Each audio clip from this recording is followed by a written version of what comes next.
राधे राधे भाइयों। तो कैसे हो आप सब? आशा करता हूँ आप सब अच्छे होंगे। तो दोस्तों, आज दशहरा है और महात्मा गांधी जी व लाल बहादुर शास्त्री जी की जयंती भी है। तो दशहरा से अच्छा दिन क्या होगा। तो दोस्तों, आज स्टार्ट करने जा रहे हैं एमपी पुलिस वाले भाई बहनों के लिए एमपीपी सीरीज। तो दोस्तों, इस सीरीज में क्या कराया जाएगा, क्योंकि दोस्तों एमपी पुलिस की परीक्षा में 65 क्वेश्चन मैथ व रीजनिंग के पूछे जाते हैं। ठीक है। और दोस्तों, जो छात्र इन 65 में से मैक्सिमम मार्क्स लेके आएगा, सिलेक्शन उसी का होगा। ठीक है, वर्दी उसी को मिलेगी।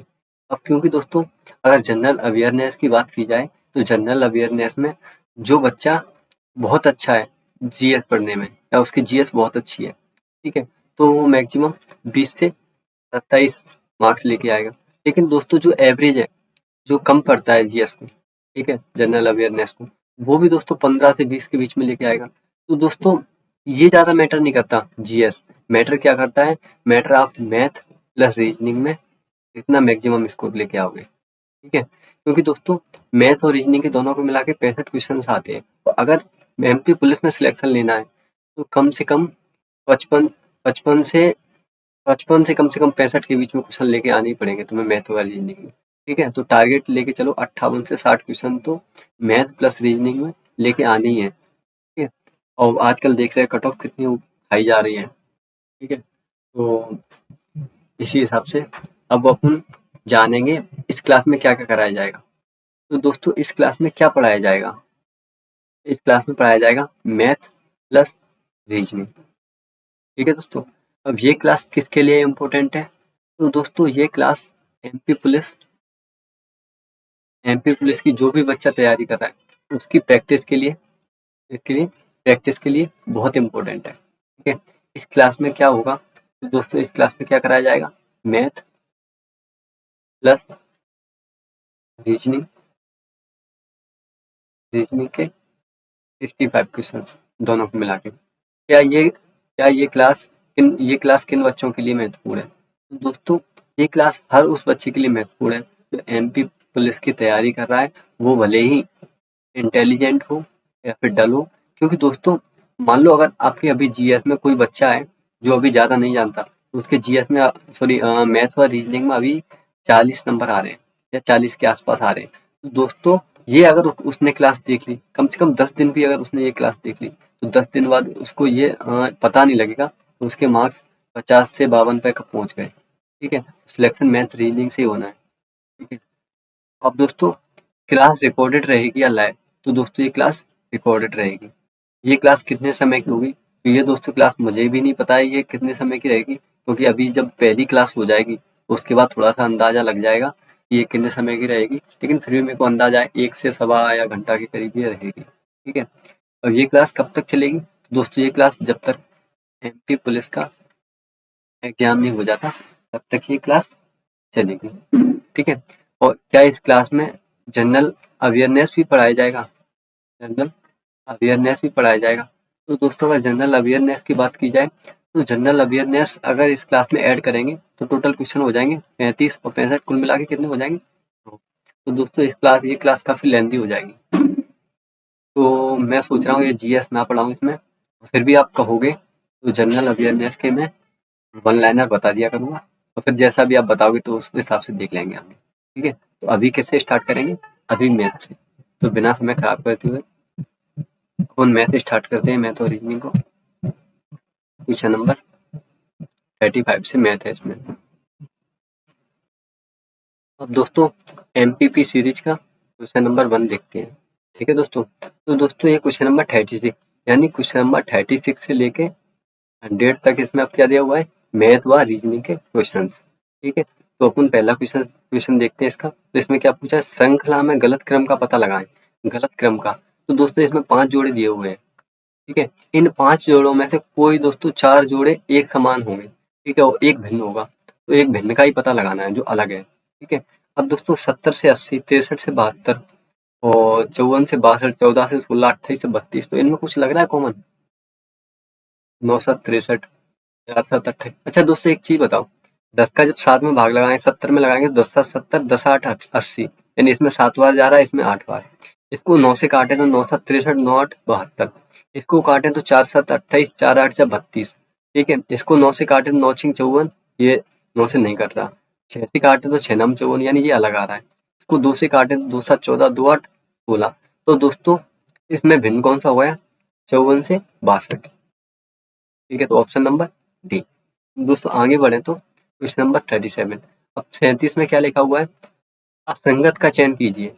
असंगत का चयन कीजिए, तो इसका ऑप्शन क्या है? लखनऊ, वाराणसी, हरिद्वार और कानपुर, ठीक है।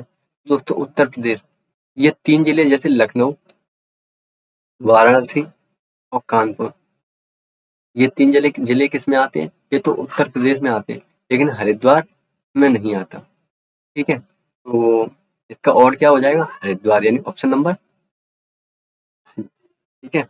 अब दोस्तों आगे बढ़े तो क्वेश्चन नंबर 38। इसमें क्या पूछा है? दिए गए आरेख में त्रिभुज हिंदी फिल्मों को में काम करने वाले अभिनेताओं को प्रतिनिधित्व करता है, व्रत बंगाली फिल्मों में काम करने वाले अभिनेताओं का प्रतिनिधित्व करता है, और आयत तमिल फिल्म में काम करने वाले अभिनेताओं का प्रतिनिधित्व करता है, ठीक है। तो इसमें दोस्तों पूछा है कौन सा नंबर उन अभिनेताओं को दर्शाता है जिन्होंने केवल बंगाली फिल्मों में काम किया है? तो दोस्तों त्रिभुज, त्रिभुज किस में दर्शाता है? हिंदी फिल्मों में, यानी एच कर दो यहाँ पे, ठीक है। व्रत, व्रत बंगाली फिल्मों में काम करने वालों को दर्शाता है, बी कर दिया। आयत तमिल फिल्मों में काम करने वाले को दर्शाता है, तो आयत की जगह यानी रेक्टेंगल में ई कर दिया, ठीक है। अब दोस्तों क्या पूछा? कौन सा नंबर उन अभिनेताओं को दर्शाता है जो केवल बंगाली फिल्म में काम करते हैं, जो केवल बंगाली फिल्मों में काम करते हैं, ना कि तमिल में काम करते हैं और ना ही हिंदी में काम करते हैं, ठीक है दोस्तों। तो वो क्या हो जाएगा? बंगाली ये है। अब बंगाली में 2 तो तमिल में काम करता है, तो जो 3 है ना वो हिंदी में काम करता है, तो सिर्फ 6 ऐसा है जो सिर्फ बंगाली में काम करता है, ठीक है दोस्तों। तो इसका आंसर क्या हो जाएगा? 6, यानी ऑप्शन नंबर। अब दोस्तों आगे क्वेश्चन नंबर 39 देखें, तो निम्नलिखित में से क्या कौन सा आरेख शिक्षक, डॉक्टर, शिक्षक और डाकिया के बीच में सबसे अच्छे संबंध दर्शाता है? अब दोस्तों डॉक्टर, ठीक है, डॉक्टर, शिक्षक और डाकिया तीनों अलग अलग है, ठीक है। इसमें कोई संबंध दिख रहा है आपस में? इनमें तो कोई संबंध आपको आपस में दिख नहीं रहा होगा, तो इसमें कौन सा आंसर होगा? ये 3, ये हो जाएगा डॉक्टर, ये क्या हो जाएगा? डाकिया, ये क्या हो जाएगा? शिक्षक, ठीक है। तो ऑप्शन नंबर बी। अब दोस्तों आगे बढ़े तो क्वेश्चन नंबर 40। अब 40 में क्या लिखा हुआ है? निम्नलिखित श्रृंखला में कौन सी संख्या गलत है? अब इसमें गलत का पता लगाना है, ठीक है। अब इसमें कोई सीरीज बन रही होगी तो उस सीरीज को पहचानो। जैसे 25 का 2 में मल्टीप्लाई करेंगे, 25 का 2 में मल्टीप्लाई 50, 50 का 3 में करेंगे तो 75, हाँ।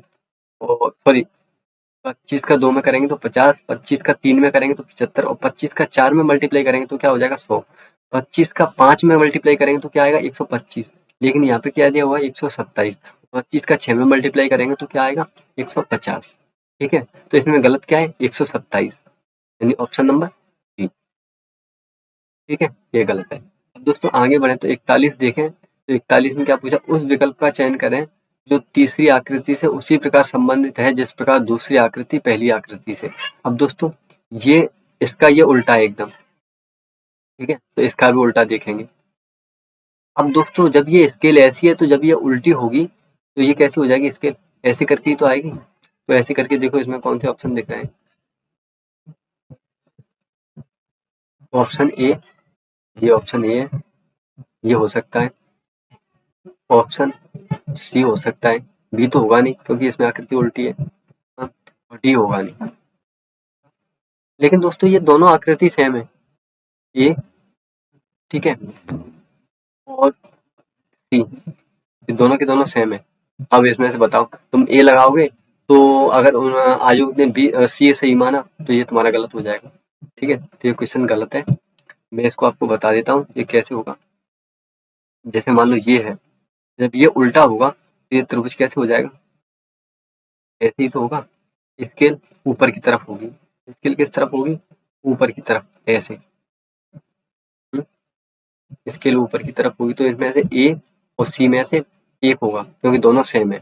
लेकिन आयोग ने सी माना है तो अभी अपने सी मानते हैं, लेकिन ये तो मार्क्स टू ऑल हुआ होगा इसमें। दोस्तों इसमें क्वेश्चन नंबर 42 देखें तो लिखा हुआ एप्पल, एप्पल का उल्टा लिखा हुआ है। इसमें क्या दिया हुआ है? ये जल प्रतिबिंब दिया हुआ है, ठीक है, वाटर इमेज है। दोस्तों बॉल्स, बॉल्स का अगर उल्टा लिखें जैसे BALLS, इसका उल्टा करें तो ये बी तो बी ही रहेगी। ए का उल्टा क्या हो जाएगा? ये। ठीक है। एल का उल्टा क्या हो जाएगा? ये। एल का क्या हो जाएगा? एस। ठीक है। ये कौन सा ऑप्शन हो जाएगा? ये क्या हो जाएगा? ऐसे करके। तो इसमें कौन सा है? Option number C. Option number C. अब दोस्तों आगे बढ़े तो क्वेश्चन नंबर 43। 43 में क्या पूछा? उस आकृति में सबसे ठीक पहले उस आकृति में से सबसे ठीक विकल्प चुनकर प्रश्न की आकृति को पूरा कीजिए। अब दोस्तों एक बात बताओ, जब इधर ये दिया हुआ है ऐसे करके, इधर क्या दिया हो? इधर भी ऐसे ही दिया है। ऊपर अगर ऐसे दिया हुआ है क्रॉस, तो नीचे भी फिर ऐसे ही आएगा। कौन सा वाला? ऐसे करके। ऐसा कौन से में दिया हुआ है? ए में दिया हुआ है। बी में तो ये एरो है ही नहीं। सी डी नहीं है, तो इसमें क्या आएगा? Option number A. अब दोस्तों क्वेश्चन नंबर अगर 44 देखें तो इसमें क्या दिया हुआ है? निम्नलिखित प्रश्न में दिए गए विकल्प में विषम संख्या का चयन कीजिए। विषम संख्या दोस्तों अभी आपको ये कुछ समझने में दिक्कत आ रही होगी, क्योंकि मैं अभी तक पीपीटी पे पढ़ाता था, आज पहली बार मैं पीडीएफ पे पढ़ा रहा हूँ, थोड़ी सी दिक्कतें आ रही हैं, लेकिन 2-4 दिन में ये सब क्लियर हो जाएगा। ठीक है, सब ठीक से होने लगे। अब दोस्तों इसमें क्या पूछा है? विषम संख्या का चयन करना है। पहला ऑप्शन क्या दिया हुआ है? 20-40। दूसरा ऑप्शन क्या दिया हुआ है? 43-0-5। तीसरा ऑप्शन क्या दिया हुआ है? 68-74। चौथा क्या दिया हुआ है? 54-12। ठीक है दोस्तों, अब इसमें से और चुनना है। अब और अगर इसमें से चुने तो ये देखो, ये इवन है यानी ये सम है। ठीक है, ये भी सम है, ये भी सम संख्या है, लेकिन ये क्या है? विषम। ठीक है, एक तरह से तो ये भी आंसर हो सकता है। ठीक है, लेकिन आयोग ने क्या माना है इसका आंसर? ऑप्शन नंबर सी, यानी 68-74। यानी इसमें कुछ आयोग ने कोई और लॉजिक लगाया है। अब दोस्तों ऐसे देख लो, इनको ऐड करके देख लो, तो 4 और 2 का यानी 2 और 4 को ऐड करेंगे, ये कितना हो जाएगा? 6। ठीक है, और 4 प्लस 7 प्लस 5 को ऐड करेंगे तो 7 और 4 11, 5 16 हो जाएगा। ठीक है, 16। और दोस्तों इस तीसरी को ऐड करें, 8 6 14, 14 4 18, 18 7 25, यानी 6 प्लस 8 प्लस 7 प्लस 4, इनको ऐड करेंगे तो ये कितना हो जाएगा? 25। 8 6 14, 14 और 4 18, 18 और 7 25। इनको ऐड करें तो 5 प्लस 4 प्लस 1 प्लस 2, 5 और 4 9, 9 1 10 और 10 और 2 12। ठीक है, तो एक तरफ से दोस्तों ये इवन है, ये भी इवन है यानी सम है, ये भी इवन है यानी सम है, लेकिन ये ऑड है। आयोग ने यही माना है। ठीक है, अब ये तो पता नहीं क्यों माना है, क्या कह सकते हैं। अब दोस्तों अगला क्वेश्चन देखें तो क्वेश्चन नंबर 45। इसमें पूछा है उन श्रेणियों की पहचान करें जो दिए गए आरेख के बीच संबंध का सबसे अच्छा प्रतिनिधित्व करती हैं। अब दोस्तों इनमें से भरना है किसी एक आएगा, ए बी सी डी। अब दोस्तों जैन जैन पाठ, विनय पटक, महायान सूत्र अलग अलग, मेगास्थनीज, त्रिपिटक, आर्ष मासो ये भी अलग, बौद्ध, इंडिका, त्रिपिटक। अब दोस्तों एक बात बताओ, ये बोलते हैं बुद्धों का ही तो ग्रंथ था त्रिपिटक, यहाँ पे क्या आ जाएगा? त्रिपिटक किसका ग्रंथ था? बुद्धों का। लेकिन दोस्तों ये इंडिका, इंडिका जो बुक है, इंडिका, इंडिका ये तो एकदम अलग होगी, तो इसमें अलग भी दिया है, तो ये क्या हो जाएगा? इंडिका।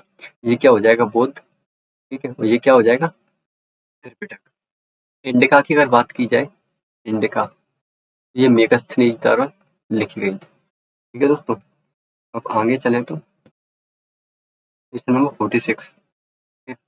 45 अपने कर लिया, क्वेश्चन नंबर 46 देखें तो इसमें क्या दिया हुआ है? समुद्र, द्वीप और पर्वत यानी श्रेणियों के बीच संबंध का सबसे अच्छा प्रतिनिधित्व कौन करता है? समुद्र, द्वीप और पर्वत। ठीक है दोस्तों, अब दोस्तों द्वीप में बात, मान लो ये एक द्वीप है, ठीक है, तो पर्वत किस में आएंगे? पर्वत तो सब द्वीप में ही आएंगे, यानी धरती। ये क्या हो गया? द्वीप। ये क्या हो गया? पर्वत। ठीक है दोस्तों, लेकिन समुद्र ये अलग है। ठीक है, तो इसमें कौन सा हो जाएगा? ये वाला, ये ऑप्शन नंबर सी। दोस्तों आगे बढ़े तो आगे लिखा हुआ है दी गई आकृति में कितने वर्ग हैं।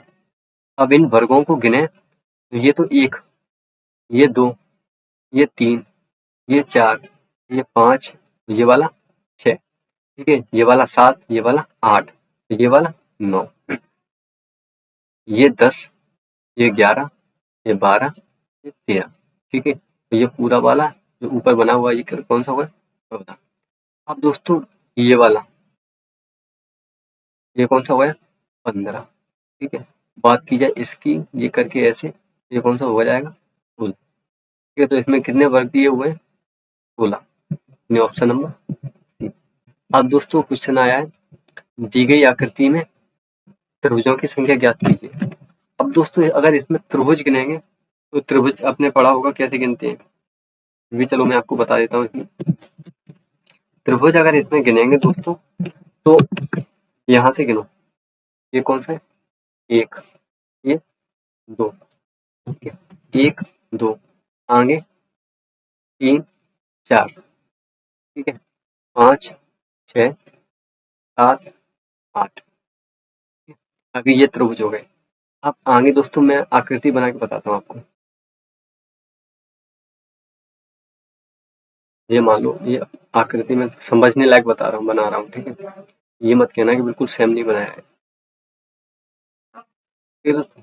अभी ये मैंने ये आकृति बनाई है तो इसमें से यहाँ पे कितने हुए थे अपने, 8, ठीक है। ये 9वां हो जाएगा, ये कौन सा हो जाएगा, 10वां, ये कौन सा हो जाएगा, 11वां, ठीक है, ये 12वां और ये 13वां, ठीक है। अब दोस्तों आगे बढ़े तो अब इसमें कौन सा बचा है, जो अपनी ऐसे करके ऐसी जो आकृति दी हुई है, अभी उसमें से अपन ने ये छोड़ दिया है, ये वाला, ये कौन सा हो जाएगा, 14, ठीक है, ये कौन सा हो जाएगा, 14। अब आगे बढ़े तो मैं एक और आकृति बनाता हूँ।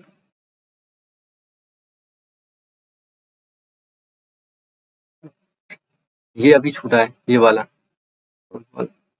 ये वाला मैंने ये वाली आकृति बनाई है मैंने, ये कौन सा हो जाएगा, 15, ये कौन सा, 16, ये 17, ये कौन सा, 18। अब दोस्तों अभी अपने से कौन सा छूटा है, क्योंकि यहाँ से एकदम क्लियर मैं समझा नहीं पा रहा हूँ आपको। आगे अगर आप लोग बोलोगे तो मैं इसकी छोटी सी वीडियो बना के डाल दूंगा, तो आप ये काउंट अच्छी तरह कर लिया करोगे, ठीक है। ये कौन सा हुआ है, 19, ये कौन सा हुआ है, 20, ठीक है। और कौन सा छूटा है, और छटा हुआ है दोस्तों, अभी अपन ने ये ऊपर वाला नहीं गिना, ठीक है। तो ये कौन सा हो जाएगा, 21, कौन था, 21। अब दोस्तों आगे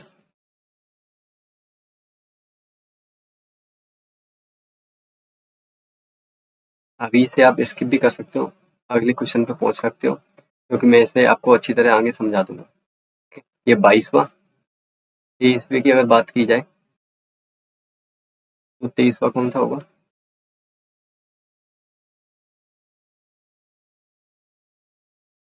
ये 23वां,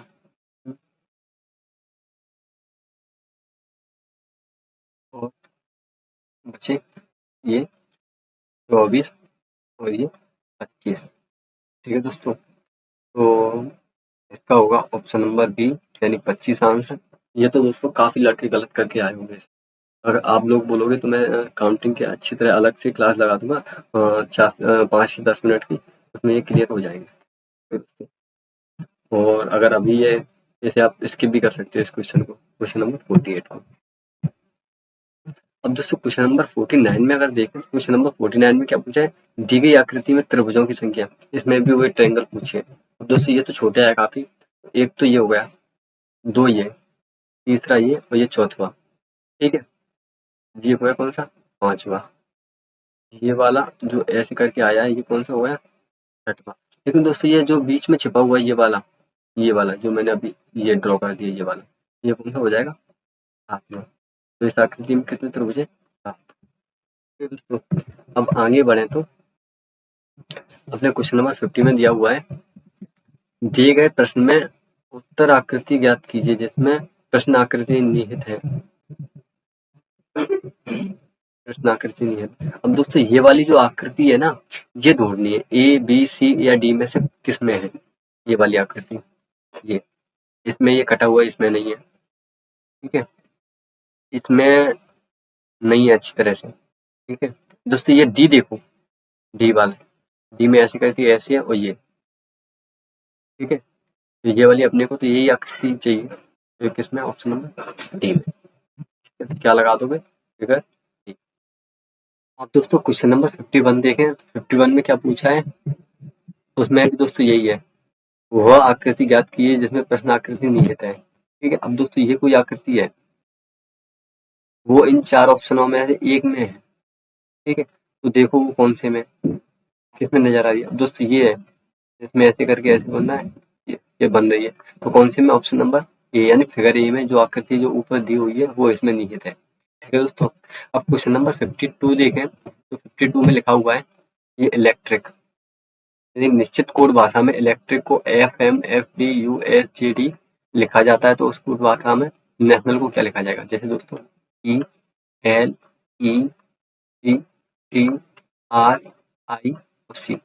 ठीक है, इसको क्या लिखा जाता है, FMFDUSJ और D। ठीक है दोस्तों, इसमें कोई कॉमन आ रहा होगा कोई चीज। ठीक है, तो इसमें देखें क्या सीरीज लग रही है, E से F +1, ठीक है, L से M +1, E से F +1, C से D +1, E से U +1, R से क्या, S यानी +1। ठीक है, I से J यानी +1 और C से D यानी +1। सब में एक जुड़ रहा है, तो अपने को किसका निकालना है, नेशनल का, NATIONAL। तो सब में एक ऐड कर दो, O ए का हो जाएगा B, T का क्या हो जाएगा U, I का क्या हो जाएगा J, O का P, N का O, A का B और C का D। ठीक है दोस्तों, तो ये किसमें दिया हुआ, OBUJP,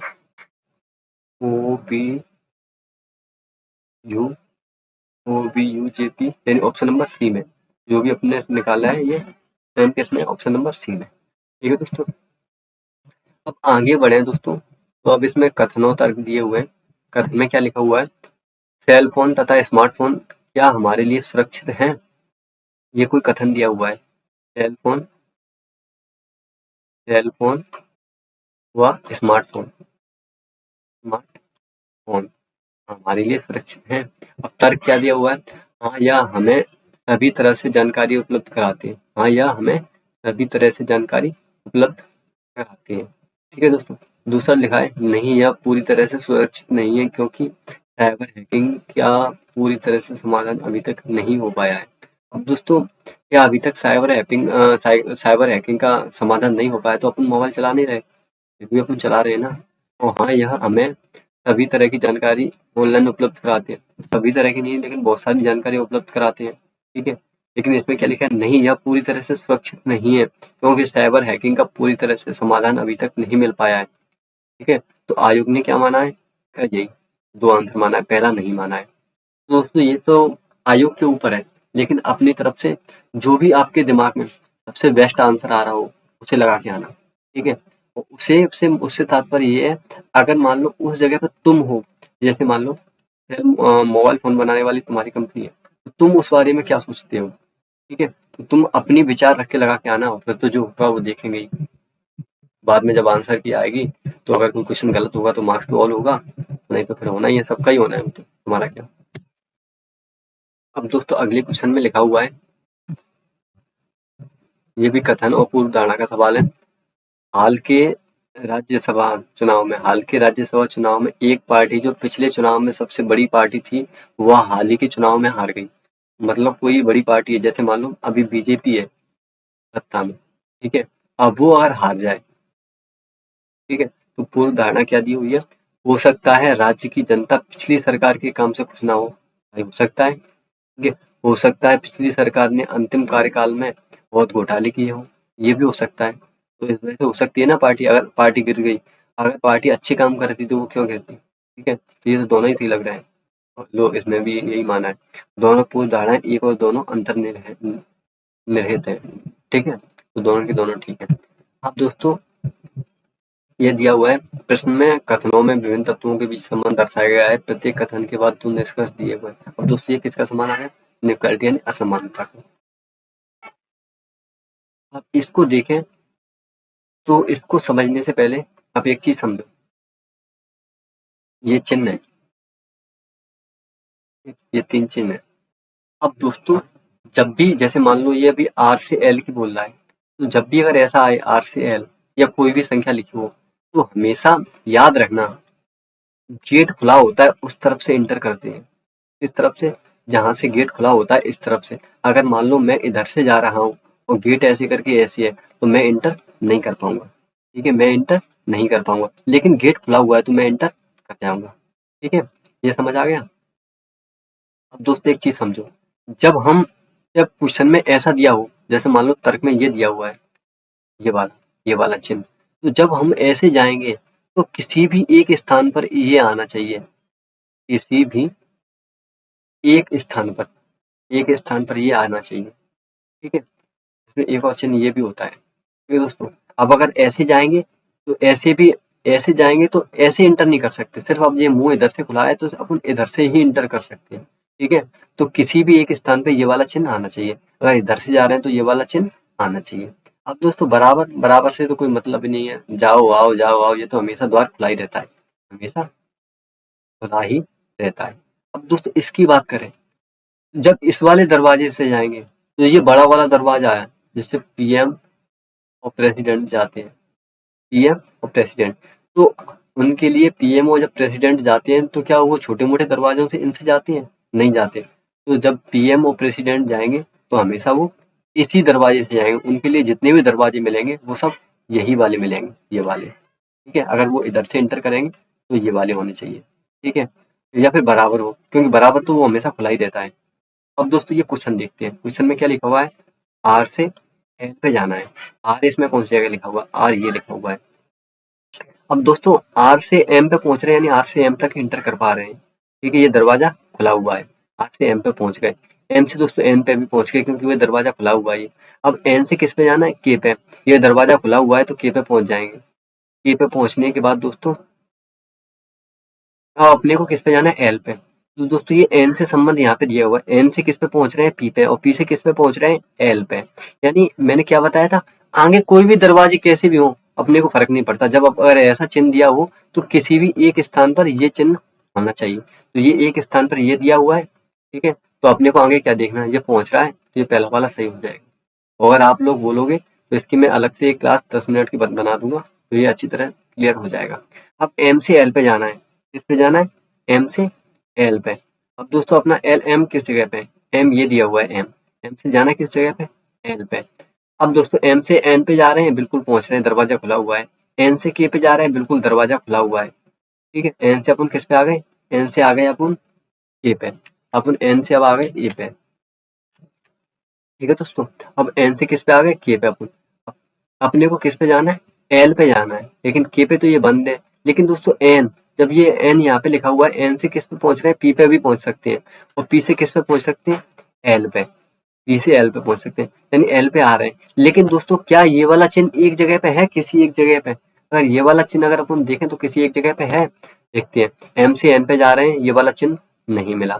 ठीक है, एन से के पे जा रहे हैं या फिर एन से पी पे जा रहे हैं, ये वाला चिन्ह नहीं मिला। लेकिन दोस्तों पी से जब एल पे जा रहे हैं तो भी ये वाला चिन्ह नहीं मिला, तो इसका मतलब ये गलत है, सिर्फ एक सही है। यानी जब इस वाले चिन्ह ये वाला चिन्ह दिया हो निष्कर्ष में, तो किसी भी एक जगह पे ये वाला चिन्ह होना चाहिए। जब ये वाला चिन्ह दिया हो तो हर एक जगह पे कौन सा चिन्ह होना चाहिए? यही वाला, या फिर बराबर होना चाहिए। अब दोस्तों क्वेश्चन नंबर 56 देखें। क्वेश्चन 56 जो कि मैथ का पहला क्वेश्चन है। तो 2 छात्र एक परीक्षा में शामिल हुए, उनमें से एक ने दूसरे से 9 अंक अधिक प्राप्त किए। एक ने दूसरे से 9 अंक अधिक प्राप्त किए और उसके अंक उनके अंकों के योग का 56% था। उन दोनों द्वारा प्राप्त अंक कितने? अब दोस्तों मान लेते हैं कोई ए और बी 2 छात्र हैं। ठीक है, ए ने अधिक अंक प्राप्त किए, ये कौन सा है? ए अधिक वाला। ठीक है, बी कौन सा है? बी है ये कम वाला। ठीक है, बी कम वाला है। तो क्या बोला है? उनमें से ए एक ने दूसरे से 9 अंक अधिक प्राप्त किए और उनके अंकों का योग 56% था योग का। दोस्तों मान लो इसने ए अंक प्राप्त किए, ठीक है, और इसने कितने अंक प्राप्त किए, बी। लेकिन क्या बोला है दोस्तों, उनके अंकों के ए ने प्राप्त अंक किए उनके अंकों के योग के, यानी दोनों के अंकों के योग के, ए और बी के 56% था। कितना, 56%। ये लाइन समझ में आई कि नहीं। मान लो एक ने ए अंक प्राप्त किए, दूसरे ने बी अंक प्राप्त किए, ठीक है। एक ने एक ए अंक प्राप्त किए, दूसरे ने बी अंक प्राप्त किए। तो वो बोल रहा है उसके अंक, यानी एक के अंक उनके अंकों के योग, यानी दोनों के अंकों के, ए प्लस बी के अंकों के योग का 56% था। यानी ये 56/100% हटाएंगे तो नीचे 100। तो ये आपको क्लियर समझ आ गया होगा। अब इसे काटेंगे 4 से तो ये कितने बार जाएगा, 14 बार। और इसे काटेंगे तो ये कितनी बार, 25 बार। ठीक है। तो दोस्तों ए बट्टे ये नीचे आ जाएगा, तो ए बट्टे ए प्लस बी बराबर क्या हो गया, 14/25। अब दोस्तों ए का मान 14 है, तो ए की जगह 14 रखेंगे तो बी की वैल्यू कितनी आ जाएगी, 11। बी बराबर 11। चलो मैं तुम्हें मल्टीप्लाई करके दिखा देता हूँ। यानी 25 ए बराबर 14 ए प्लस 14 बी। ठीक है। अब ये ए इधर जाएगा तो ये क्या हो जाएगा, 11 ए बराबर 14 बी। यानी ए और बी की वैल्यू क्या आ गई, 14 और 11, क्योंकि मैंने तो बता दिया। तो ए और बी की वैल्यू क्या आ गई, ए और बी की वैल्यू आ गई 14 और 11। ठीक है दोस्तों। अब क्या बोला है इसमें, उनमें से एक ने दूसरे से 9 अंक अधिक प्राप्त किए। लेकिन दोस्तों इनमें अंतर कितने का आ रहा है, इसमें अंतर कितने का आ रहा है, 3 का। लेकिन सवाल में कितना दिया हुआ है, 9। तो जब 3 की वैल्यू 9 दी हुई है तो एक की वैल्यू कितनी हो जाएगी, 3। जब एक की वैल्यू 3 हो गई तो 14 और 11 का 3 में मल्टीप्लाई करेंगे इंटू 3, तो इंटू 3 तो उनके अंक कितने हो जाएंगे, 42 और 33। यानी ऑप्शन नंबर डी। ठीक है। अब दोस्तों आगे बढ़े, क्वेश्चन नंबर 57 देखें तो इसमें दिया हुआ है एक अयस्क में 12% तांबा है और 69 किलोग्राम तांबा प्राप्त करने के लिए कितने किलोग्राम अयस्क की आवश्यकता होगी। दोस्तों 12% तांबा, यानी 12% की वैल्यू कितनी दी हुई है, 69%। हटाएंगे तो नीचे क्या लगे, 100। ठीक है। जब इसे 3 से काटेंगे तो ये 4 बार जाएगा, 3 से ऐसे काटेंगे तो ये कितनी बार जाएगा, 2 और ये 23 बार। ठीक है। 4 से ऐसे काटेंगे तो ये कितनी बार जाएगा, 25 बार। जब दोस्तों 23 का 25 में मल्टीप्लाई करेंगे तो ये क्या आ जाएगा, 24। 24 का स्क्वायर कितना आता है, 576। 576 में से 1 माइनस करेंगे तो ये कितना हो जाएगा, 575। यानी ऑप्शन नंबर डी। दोस्तों ये मैंने डायरेक्ट किया है, या आप नॉर्मल मल्टीप्लाई करके भी करोगे तो ये 576 ही आए। ठीक है। अब दोस्तों क्वेश्चन नंबर 58, क्वेश्चन नंबर 58 में दिया हुआ है एक स्कूल में लड़के और लड़कियों का अनुपात कितना दिया हुआ है, 40 और 14। 40 और 14 कितना, किसका अनुपात दिया हुआ है, लड़के में बॉयज का और गर्ल्स का। ये स्कूल की कुल संख्या कितनी है, स्कूल की कुल संख्या दी हुई है 3000। ठीक है। तो क्या पूछा, लड़के और लड़कियों की संख्या ज्ञात कीजिए, लड़के और लड़कियों की संख्या ज्ञात कीजिए। अब दोस्तों इन दोनों का ऐड करें तो ये कितना हो जाएगा, 40 और 4 50 और 10 60। यानी 60 की वैल्यू कितनी दी हुई है, 3000। ठीक है। तो एक की वैल्यू कितनी हो गई, 50। एक की वैल्यू क्या हो गई, एक की वैल्यू हो गई 50। ठीक है। अब दोस्तों अपने को इस 40 और 14 में मल्टीप्लाई कर देंगे, किसका, 50 का। तो जब 50 का इसमें मल्टीप्लाई करेंगे ये कितना हो जाएगा, 714 पे या 70। जब इसमें मल्टीप्लाई करेंगे तो 5 का 6 में करेंगे तो 0 की 3, और 5 का 6 में करेंगे तो 30, यानी 0 कैरी आएगी 3, और 5 का 4 में करेंगे तो 20 और 3 23, यानी 2300 और 700। क्या आ गया, 2300 और 700। लेकिन दोस्तों एक बात बताओ मुझे, क्या ये क्वेश्चन देख के आपको ऑप्शन नहीं देखने चाहिए। मैथ में अगर आप कोई भी क्वेश्चन देख रहे हो, कर रहे हो, सॉल्व करने जा रहे हो, तो क्वेश्चन को देखने के तुरंत ठीक बाद आप क्या करो, आंसर्स को एक बार देखो। ठीक है। अब इनका देखो ऐड 3000 होना चाहिए, इसका 3000 हो रहा है, इसका भी 2300 में 700 जोड़ेंगे 3000 हो रहा है, 1200 में 800 जोड़ रहे हैं 3000 हो रहा है, 1000 में 2000 जोड़ रहे हैं 3000 जोड़ रहे हैं, जोड़ेंगे तो पूरे 3000 हो जाएंगे, 1000 में 2000। तो नई बात बनी। फिर आप एक चीज देखो, इसमें क्या पूछा, लड़के और लड़कियों की संख्या ज्ञात कीजिए। अब दोस्तों एक बात बताओ, लड़कियों की संख्या का अनुपात कितना दिया हुआ है? लड़कियों की संख्या का अनुपात दिया हुआ है 14। 14 का फैक्टर क्या होता है? 7 गुणा 2। 7 गुणा 2 से मतलब 7 एक अभाज्य संख्या है जो ये कटेगी नहीं दोस्तों। अब दोस्तों क्या इसमें 7 का कोई मल्टीपल मल्टीप्लाई दिख रहा है? 7 का कोई मल्टीपल? 2500, लड़कियों की संख्या इधर ही तो लिखी हुई है, 2500 7 से नहीं कटेगा, 700 7 से कट जाएगा, 1800 7 से नहीं कटेगा, 2000 7 से नहीं कटेगा। तो क्या ये देख के आपको करने की, ये सब करने की जरूरत थी? नहीं थी। अगर मैं होता तो तुरंत 2 सेकंड में इसका आंसर दिखता और लगा देता 2300 700। ये तो आंसर आएगा ही, क्योंकि मल्टीपल तो कटेगा नहीं। ठीक है, अब आगे बढ़े तो सोनू और उसकी माँ की उम्र कितनी दी हुई है? ये सोनू है, सोनू को मैं चलो बना देता हूँ, ये एक सोनू लाल है, सोनू। ठीक है, ये सोनू की मम्मी है, सोनू की मम्मी। इनकी एक आंख बहुत बड़ी है मम्मी की, इनकी। ठीक है, ये सोनू और सोनू की मम्मी है, इनका अनुपात कितना दिया हुआ है? 12 और 15। ठीक है, क्या बोला है? सोनू के जन्म के समय उसकी माँ की उम्र 30 थी। अब दोस्तों जब सोनू का जन्म हुआ था यानी वो 0 वर्ष का था, तब उसकी माँ की उम्र कितनी थी? 30 वर्ष की। ठीक है, तो उनकी उनकी उम्र में हमेशा 30 साल का अंतर रहेगा कि नहीं? रहेगा ना। अब दोस्तों आगे क्या बोल रहा है, आगे आगे लिखो, सोनू और उसकी माँ की वर्तमान आयु ज्ञात कीजिए। अब दोस्तों उनके वर्तमान अनुपात कितना दिया हुआ है? अभी अभी अनुपात कितना दिया हुआ है? 12 और 15। लेकिन सोनू का जब जन्म हुआ था तो वो 0 वर्ष का था, उसकी माँ 30 वर्ष की थी, तो उन दोनों में हमेशा 30 का अंतर रहेगा, 30 वर्ष का। ठीक है, लेकिन दोस्तों अंतर तो अभी भी 30 वर्ष का होना चाहिए, लेकिन उनके अनुपात में अभी कितने का अंतर है? 3 का। वो अंतर होना कितने का चाहिए? 30 का। तो 3 की वैल्यू कितनी दी हुई है? 30। तो 1 की वैल्यू कितनी आ गई? 10। ठीक है, अब दोस्तों 10 का जब इसमें मल्टीप्लाई करेंगे तो ये 120, और उसकी माँ की कितनी हो जाएगी? 150। ओ भाई साहब, सोनू 120 तक चल गया, उसकी माँ 150 तक। ये तो बहुत तगड़े वाले हैं, नहीं तो आजकल आदमी 70 पे ही लुढ़क जाता है।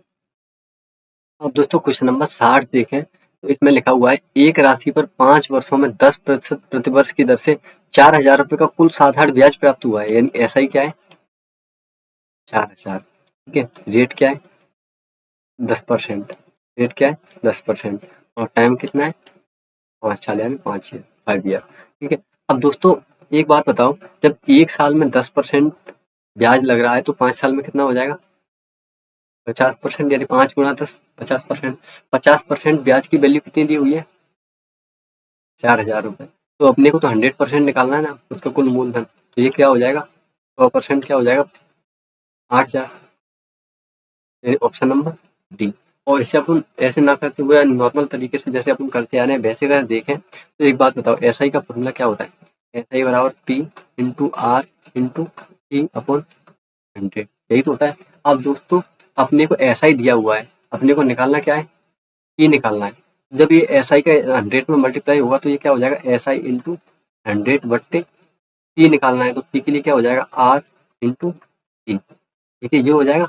अब दोस्तों ऐसे ही अगर अपने को आर निकालना है तो आर के लिए क्या हो जाएगा? S I into 100 upon T into T, यानी प्रिंसिपल, प्रिंसिपल यानी मूलधन। और अगर अपने को टी निकालना है तो टी के लिए क्या होगा? S I into 100 upon R into T. ठीक है दोस्तों, ये मैंने तीनों बता दिए, अब इसे डायरेक्ट कर सकते हैं। अब दोस्तों एस आई कितना दिया हुआ है? 4000, 4000 एस आई दिया हुआ इंटू 100। ठीक है, और क्या दिया हुआ है? अपने को क्या निकालना है? पी निकालना है, यानी आर इंटू टी का मल्टीप्लाई करना है। ये तीनों फॉर्मूले लिखिए ना, वो आप अपनी नोटबुक में लिखिए ना, याद कर लेना। ठीक है, अब दोस्तों 4000 गुणा 100, 4000 क्या होगा? एस आई, और इंटू 100। ठीक है, अब आर इंटू टी, आर की वैल्यू कितनी दी हुई है? 10, और टी का मतलब 5 साल। एक जीरो से एक जीरो कट गया। ठीक है, 5 से ये कट गया, 5 8 40, यानी ये 800। 800 का जब 10 में मल्टीप्लाई होगा तो ये कितना हो जाएगा? 8000। ठीक है, ऑप्शन नंबर डी। अब दोस्तों आगे बढ़े तो क्वेश्चन नंबर 61, क्वेश्चन नंबर 61 में पूछा है, 9535 रुपए की राशि 12% प्रतिवर्ष की दर से 4 वर्ष बाद प्राप्त होने वाला साधारण ब्याज ज्ञात कीजिए। तो एस आई का फॉर्मूला क्या बताया था मैंने?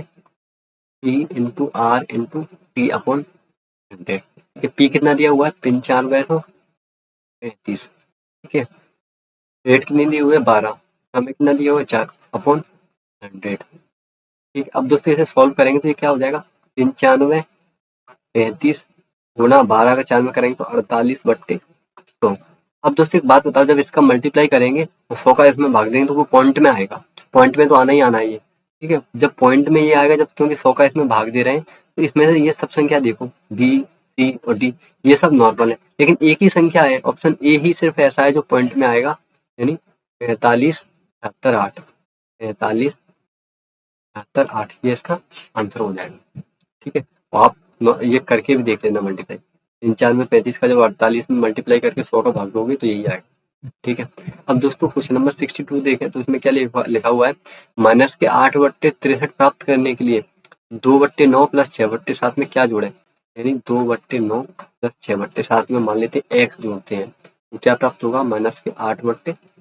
ठीक है, अब 9 7 का एलसीएम लेंगे तो ये क्या आएगा 63। 9 का 63 में भाग देंगे तो कितनी बार जाएगा 7। 7 का 2 में मल्टीप्लाई करेंगे तो वो क्या हो जाएगा 14। प्लस 7 का 9 63 में भाग देंगे तो कितनी बार जाएगा 9 बार। 9 का 6 मल्टीप्लाई करेंगे तो ये क्या हो जाएगा 54 प्लस एक्स बराबर माइनस के 8/63। इसे जब ऐड करेंगे तो 4 और 4 8, यानी ये क्या हो जाएगा 68/63 प्लस के एक्स बराबर माइनस के 8/63। अब दोस्तों जब ये वैल्यू इधर जाएगी तो एक्स बराबर क्या हो जाएगा माइनस के 8/63, ये प्लस का माइनस हो जाएगा 68/63। ठीक है, टोटल क्या हुआ है 68 में जब 8 जोड़ेंगे तो 76/63 के इसका माइनस का। ठीक, अब इसमें से देखें ये ऑप्शन नंबर बी देखें, अरे दोस्तों इसमें तो दिया ही नहीं है। ठीक है, तो इनमें से क्या हो जाएगा, इनमें से कोई विकल्प नहीं। ठीक है, अब आगे बढ़े तो दिया हुआ है क्वेश्चन नंबर 63 में, यदि एक विद्यालय में लड़के और लड़कियों का अनुपात 5:4 है, बॉयज और गर्ल्स अनुपात कितना दिया हुआ है 5 और 4। अब क्या बोल रहा है 25% लड़के और 20% लड़कियां बस में विद्यालय आती हैं, तो कितने परसेंट छात्र विद्यालय बस से नहीं आते। अब दोस्तों एक बात बताओ, लड़के जब 25% लड़के जब बस से आ रहे हैं, 25% लड़के जब बस से आ रहे हैं तो 75% लड़के बस से नहीं आते। 75 बस से नहीं आते। ठीक है, अब लड़कियों की बात करें तो लड़कियां 20% जब बस से आ रही हैं तो वो 80% बस से नहीं आ रही हैं। ठीक है, जब इनका मल्टीप्लाई करेंगे तो इनका मल्टीप्लाई करो, 7 का 5 में करेंगे तो 35 350 और 5 का 5 में करेंगे तो 25, यानी ये कितना हो जाएगा 375। ठीक है, आगे अगर इसमें इसका मल्टीप्लाई करें तो ये कितना हो जाएगा 8 का 4 में करेंगे 8 32 यानी 320। इन दोनों को ऐड करें दोस्तों ये क्या हो जाएगा 0 सॉरी 5 7 2 9 3 3 6। ठीक है, अब दोस्तों अपने को भाग से देना है 5 और 4 9, इन दोनों को ऐड करके, क्योंकि इन्हीं का तो टोटल अनुपात निकालना है। जब 9 से भाग लगाएंगे 9 7 63 बचा कितना 6, 9 7 63 बचा कितना 2, 9 दूनी 18 यानी 77.2 करके आएगा। कौन सा ऑप्शन दिया हुआ है 73.2 72.25, ये दिया ऑप्शन नंबर डी 77.22। ठीक है, क्वेश्चन नंबर 64 देखें तो उसमें दिया हुआ है ए और बी की आय का अनुपात कितना दिया हुआ है, ए और बी इनकी आय का अनुपात कितना दिया हुआ है 5 और 6। आगे क्या बोला है सी और बी की आय का अनुपात कितना दिया हुआ है 3 और 4। तो क्या दोस्तों मैं ये बी और सी पलट के लिख दूं, यानी बी की वैल्यू कितनी दी हुई है 4। ठीक है, सी की वैल्यू कितनी दी हुई है 3, तो बी के नीचे अपन बी लिखेंगे, सी के नीचे सी लिखेंगे, तो बी की वैल्यू कितनी दी हुई है 4 और सी की वैल्यू कितनी दी हुई है 3, यहाँ पे लिख देता हूँ 3। आगे क्या दिया हुआ है सी और डी का अनुपात कितना देगा 2 और 5, तो यहाँ पे डी और ऐड कर लेता हूँ। सी और डी का अनुपात कितना देगा 2 और 5। अब एक चीज याद रखो, अब ये जो बगल में जो जगह बच रही है खाली, तो उस बगल वाले से भर देते हैं। जैसे यहाँ पे 6 लिखा है तो यहाँ पे 6, यहाँ पे 6, यहाँ पे 3 लिखा है तो यहाँ पे 3, यहाँ पे 4 लिखा है तो यहाँ पे 4, यहाँ पे कुछ नहीं, यहाँ पे तो 2 और 2। ठीक है, अब इनका मल्टीप्लाई कर दो सबका, 5 का 4 में करेंगे 20, 20 का 2 में करेंगे तो 40। ठीक है, 6 का 4 में करेंगे 24, 24 दूनी 48, 6 का 3 में करेंगे 18, 18 दूनी 36। ठीक है, 6 का 3 में करेंगे 18, 18 18 का 5 में करेंगे तो ये कितना हो जाएगा 90। अब क्या बोला है दोस्तों इसमें यदि ए सी की आय का योग, ए और सी की आय का योग यानी 40 और 36 कितना होगा, ए प्लस सी बराबर 72। तो क्या बोला है, डी और बी की आय के अंतर, डी और बी की आय, डी और बी की आय का अंतर कितना दिया हुआ है, 90 में से जब 48 माइनस करेंगे यानी डी माइनस बी 2 42। डी और बी की आय का अंतर यानी इनके भी इनका भी अंतर, 76 में 6 में से 2 हटाएंगे तो 4 और 7 में से 4 गया 3, कितना दिया हुआ 680, 34 की वैल्यू कितनी दी हुई 680, 34 दूनी 68, ये क्या हो जाएगा, एक की वैल्यू कितनी आ गई 20, एक की वैल्यू 20 आ गई। अब अपने को क्या निकालना है, ए बी सी डी की आय का योग ज्ञात कीजिए, आय का योग। अब दोस्तों इनके आय का योग ज्ञात करेंगे तो इनको ऐड करेंगे, तो 40 48 36 और 90 को ऐड करेंगे तो क्या आएगा, 8 और 6 14 की 4, कैरी 1, 4 और 4 8, 1 9 3 12 और 9 21 यानी 214, 214 गुणा 20 करेंगे तो 8 2 4 यानी 4280।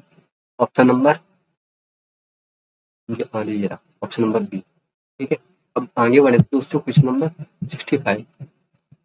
क्वेश्चन नंबर 65 में दिया हुआ है, गणतंत्र दिवस समारोह में ये 200 लड्डू इस प्रकार बांटे गए कि प्रत्येक में 5% लड्डू मिले, कि प्रत्येक को 5% लड्डू मिले। यानी 26 जनवरी को एक कार्यक्रम हुआ जिसमें 200 लड्डू आए, कितने लड्डू आए, 200 लड्डू। अब दोस्तों उसमें से क्या हुआ, प्रत्येक छात्र को 5% मिले, और स्टूडेंट कितने मिले 5%। अब 200 का जब 5% निकालेंगे तो 5%, जैसे अगर मैं नॉर्मल बताऊं, पहले मैं आपको करके बता देता हूँ, 200 को जब 5% निकालेंगे तो 5 जब परसेंट इंटू 5% निकालने के क्या करेंगे, इंटू परसेंट हटाएंगे तो नीचे 100 का मल्टीप्लाई डिवाइड हो जाएगा, 2 जीरो से 2 जीरो कट गया, तो 200 का 5% कितना आ गया 10। दोस्तों एक बात बताओ, ये सब मल्टीप्लाई ना करते हुए 200 लिखा है, ये अपने आप में 100% है, जब इसकी मैं एक जीरो पीछे से हटा दूं तो ये अपने आप में 10% हो जाएगा 200 का, 200 का 10% हो गया। जैसे मान लो कोई 100 है, 100 वैल्यू है तो 100 की अगर मैं पीछे से एक जीरो हटा दूं तो ये 10% हो गया 100 का। ऐसे ही अगर ये 200 है, 200 के पीछे से अगर मैं एक जीरो हटा दूं तो ये 200 का कितना हुआ है 10%। 10% जब 20 है तो 5% कितना हो जाएगा 10। ये मल्टीप्लाई करने की जरूरत ही नहीं थी। ठीक है दोस्तों, तो 200 का 5% कितना आ गया, 200 का 5% यानी का हटाएंगे, का की जगह क्या लग जाएगा मल्टीप्लाई, 200 गुणा 5/100। ठीक है, जीरो से जीरो कट गया तो ये 200 का 5% कितना आ गया 10, यानी 10 लड्डू। यानी प्रत्येक छात्र को पर स्टूडेंट कितने मिले, पर स्टूडेंट लड्डू, एक छात्र को 10 लड्डू मिले। अब दोस्तों टोटल लड्डू कितने हैं 200, तो क्या पूछे समारोह में कितने व्यक्ति मौजूद थे, कितने व्यक्ति, टोटल लड्डू थे 200, 200 में से प्रत्येक को 10 मिले हैं तो कितने लोग हो गए, जीरो से जीरो कट गया तो 20 लोग हो गए, कितने 20 लोग, 20 छात्र। ये ऑप्शन नंबर डी। अब आगे बढ़े दोस्तों, तो इस क्वेश्चन में दिया है क्वेश्चन नंबर 66 में, एक निश्चित राशि 6% प्रति वर्ष की दर से 3 सही 1/2 वर्ष में साधारण ब्याज पर 9075 रुपए हो जाती है, यानी 10% प्रति वर्ष की दर से 6 वर्षों में समान राशि की साधारण ब्याज क्या है। दोस्तों 3 सही 1/2 का मतलब क्या है, 3 सही 1/2 का मतलब 3.5 साल। जब एक साल में इंटरेस्ट कितना लग रहा है 1 ईयर, 1 ईयर में इंटरेस्ट कितना लग रहा है 6%, तो 2 ईयर में कितना लगेगा 12%। ठीक है, 3 ईयर में कितना लगेगा 18%। ठीक है, और 3.5 साल में कितना लगेगा, 3.5 ईयर में कितना लगेगा। जब एक साल में लग रहा है 6% तो आधी साल में 3% लगेगा, इसमें जब 3 ऐड करेंगे तो टोटल कितना हो गया 3.5 साल में कितना लगेगा 21%। ठीक है, 21%, 21% क्या है इंटरेस्ट। लेकिन दोस्तों सवाल में क्या हुआ है, साधारण ब्याज पर 9,075 रुपए प्राप्त होते हैं, यानी वो राशि दी हुई है, अमाउंट। अमाउंट का मतलब क्या होता है, इसमें प्रिंसिपल यानी मूलधन प्लस साधारण ब्याज दोनों ऐड हुए हुए हैं। ठीक है, तो मूलधन अपने आप में 100% होता है और प्लस 21% ब्याज होगी, 121% हो गया कि नहीं पूरा का पूरा, 121% की वैल्यू कितनी दी हुई है 9075। ठीक है, अब आगे क्या बोला है, 10% प्रति वर्ष की दर से 6 वर्षों में समान राशि की साधारण ब्याज ज्ञात कीजिए। यानी साधारण ब्याज ज्ञात करना, जब एक वर्ष में 10% हो तो 6 वर्षों में कितना हो जाएगा 60%। 60% की वैल्यू अपने को निकालनी है, 121% की वैल्यू कितनी दी हुई है 9,075। अब दोस्तों 60 के दुगुना कितना होता है 120, यानी इसका मतलब ये है, ये जब 9,000 का आधा करेंगे तो 4500, ठीक है। 75 का आधा करेंगे तो 35 का 70, 32 का 74, 35 का 70 और 37 का 74, यानी ये 4537.5, ये इसका आधा हो जाएगा। 120 का आधा कितना हो जाएगा 4537.5। लेकिन दोस्तों क्या, जब अपने को 60% की वैल्यू निकालनी है तो क्या ये आंसर 4537 के आसपास होगा, यानी इससे कम होगा 4537 से, होगा कि नहीं। तो 4500 के आसपास कौन सा है, 3360, 4810, 5340, 4500, यही आंसर हो जाएगा। क्यों करना मल्टीप्लाई, अगर आपको करना है 9075 में कितने से डिवाइड करो 121 से, इंटू कितने का करो 8। जैसे 11 का 121 में भाग लगाएंगे तो 11 बार जाएगा, इसको काटेंगे तो 11 8 88, बचा कितना 2, 11 दूनी 22, बचा कितना 5, कितना हो गया 825। फिर 11 से फिर से इसे काटेंगे तो 11 7 77 और 11 5 55, 75 गुणा 60, ठीक है। 75 का 60 6 में मल्टीप्लाई करेंगे तो 75 दूनी 150 और 150 का 3 में करेंगे तो 45, यानी 4500। मैंने आपको दोनों तरह से यहाँ से बता दिया, ठीक है। अब दोस्तों क्वेश्चन नंबर 66 में लिखा है, एक राशि साधारण ब्याज पर 5 वर्षों में स्वयं की दोगुनी हो जाती है। 5 वर्षों में कोई राशि, मान लो कोई राशि 100 थी तो 100 से बढ़ के कितनी होगी 200, तो कितनी ब्याज होगी इसमें, तो ब्याज लग गई, तो क्या हुआ SI, ठीक है। तो क्या पूछा है, यह कितने वर्षों में स्वयं की 8 गुनी हो जाएगी। तो दोस्तों ऐसे सवालों में आप हमेशा पता है क्या करो, जैसे मान लो वो दोगुनी हो रही है तो एक याद रखो, 9 माइनस के 1 इक्वल टू ईयर, ठीक है। अब कितने गुनी हो रही है, गुनी का 9 से क्या तात्पर्य है, गुनी, ठीक है। तो क्या बोला, एक राशि साधारण ब्याज पर 5 वर्षों में स्वयं की दोगुनी हो रही है, मैंने यहाँ पर गलत लिख दिया, into year, 9 minus 1 into year, ठीक है।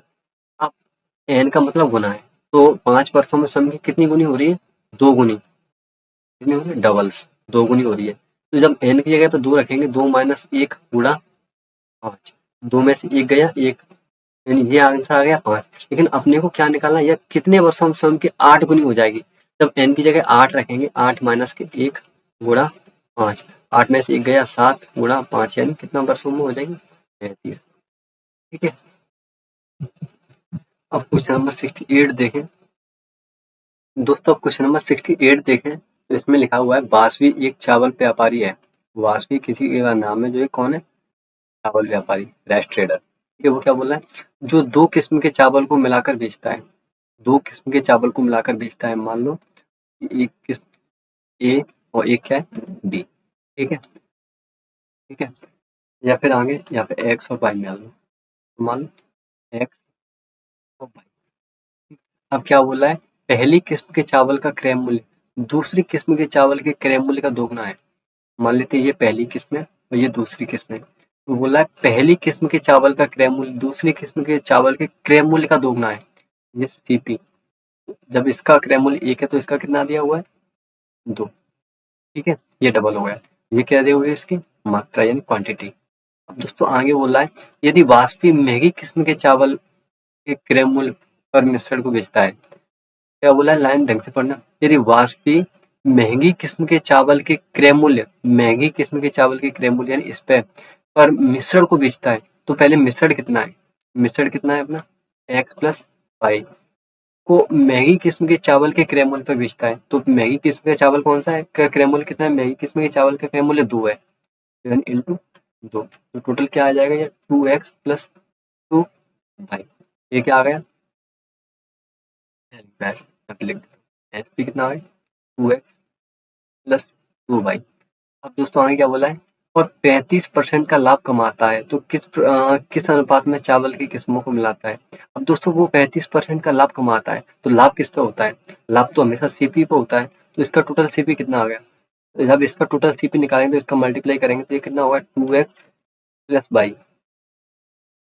2x प्लस वाई, ये क्या आ गया इसका फुल सीपी, ठीक है। अब दोस्तों उस पर क्या हो रहा है 35% का लाभ, जब 2x प्लस वाई पे 35% का लाभ होगा, यानी 100 पे 35 का लाभ होगा तो 135% हो जाएगा। ये हर चीज अपने आप में 100 होती है, और सेलिंग प्राइस तो ये फिर सेल हो जाएगा, तो सेलिंग प्राइस कितने दिए हुए 2x प्लस 2y। ठीक है दोस्तों, इसे काटेंगे तो 5 दूनी 10 और 5 7 35, इसे काटेंगे तो ये 5 दूनी 10 यानी 20 बार। ठीक है, अब इस 20 का इधर मल्टीप्लाई होगा, 27 का इधर होगा, ये क्या हो जाएगा 27 दूनी 54 x प्लस 27 y बराबर 20 और 2 में मल्टीप्लाई होगा तो ये क्या हो जाएगा 40 x प्लस 40 y। ठीक है, ये इधर जाके माइनस होगा x, तो 54 में से जब 40 x माइनस करेंगे तो ये क्या हो जाएगा 14x बराबर ये 27y इधर जाके माइनस होगा, ये क्या हो जाएगा 13y। अब x की वैल्यू इधर दी हुई है, y की वैल्यू इधर दी होती है। ठीक है, तो x और y का अनुपात कितना आ गया 13 और 14, यानी ऑप्शन नंबर डी 13 और 14। ठीक है, आगे बढ़े तो दोस्तों क्वेश्चन नंबर 69 में दिया हुआ है, एक व्यापारी ने 12% के लाभ पर एक वस्तु को बेचा। ए trader sold an article at a gain of 12%। आगे क्या बोला है, यदि विक्रय मूल्य में 110 रुपए में 10% की हानि होती है, विक्रय मूल्य में 110 रुपए में 10% की हानि होती है, if the selling price is decreased by 1110 there would be a loss of 10%। ठीक है, वस्तु की कीमत ज्ञात कीजिए। अब दोस्तों एक बात बताओ, एक व्यापारी ने 12% के लाभ पर एक वस्तु को बेचा, कितने में बेचा 12% के लाभ पर, लेकिन दोस्तों यदि वह 10% की, यदि वह वस्तु को 110 रुपए में कम पे बेचे, 110 रुपए कम पे बेचे तो उसे कितने की हानि होती है 10% की। ये क्लियर। अब दोस्तों जब 110 का कम किया जा रहा है तो 12 में से ये 10 कम किए जा रहे होंगे, तो 12 माइनस के 12%। ठीक है, ये मैं द्वारा लिख देता हूँ 12% माइनस ये माइनस के 10%। ठीक है, माइनस माइनस क्या हो जाएगा प्लस, यानी टोटल कितना हो जाएगा 22%। तो 22% की वजह से ये कितनी वैल्यू आई 22% की कितनी दी हुई है 110।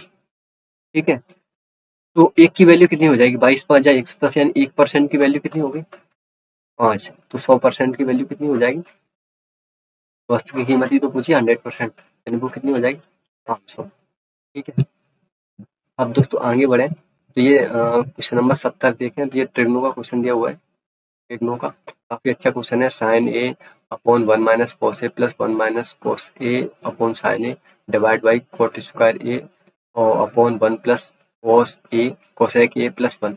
अब दोस्तों अगर इसको आइडेंटिटी अगर मैं इसकी लगाऊं, आइडेंटिटी लगा के क्या होगा, ये इसका इधर मल्टीप्लाई हो जाएगा, इसका इधर, तो ये sine square theta plus cos square theta 3 4 फॉर्मूले लगेंगे, ये काफी ये पूरा पेज भर जाएगा। तो ना इसको ये काम करते हैं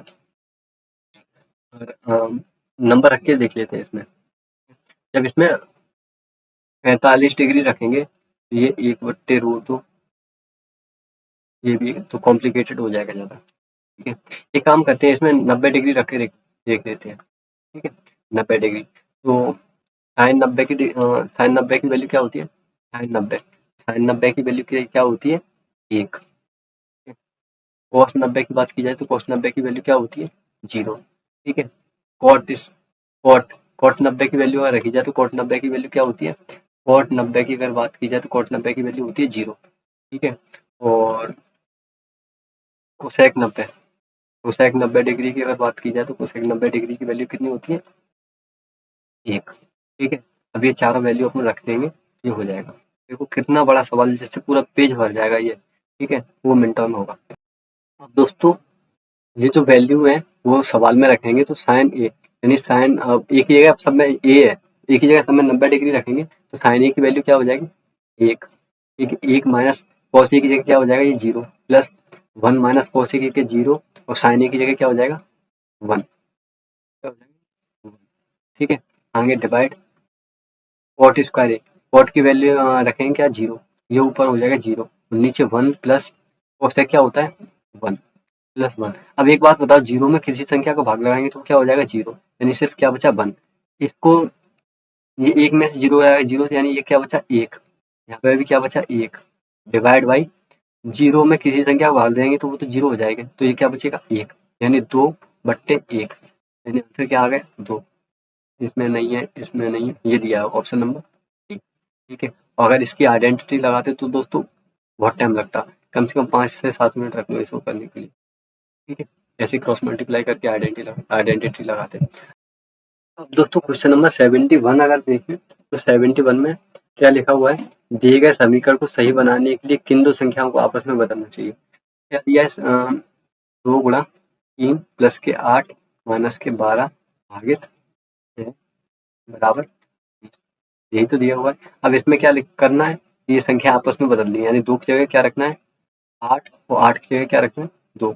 रख के देखो, 8 गुणा 3 प्लस के 2 माइनस के 12 भागित के 6 बराबर क्या लेके आना है 20। 8 का 3 मल्टीप्लाई तो 24 प्लस ये लिखा है 12, तो 6 का 2 में 6 का 12 में भाग देंगे तो क्या जाएगा, कितनी बार जाएगा 2, प्लस के 2 लिखा हुआ है, 2 से 2 कट गया यानी 24 बराबर 20 है, not equal 24 not equal to 20। ठीक है, 24 20 के बराबर नहीं है। तो दूसरी संख्या रख के देखेंगे, ऐसी तीसरी। अब दोस्तों इसमें मैं 2 6 रखूंगा, क्या 2 6, मैं इसको हटा देता हूँ।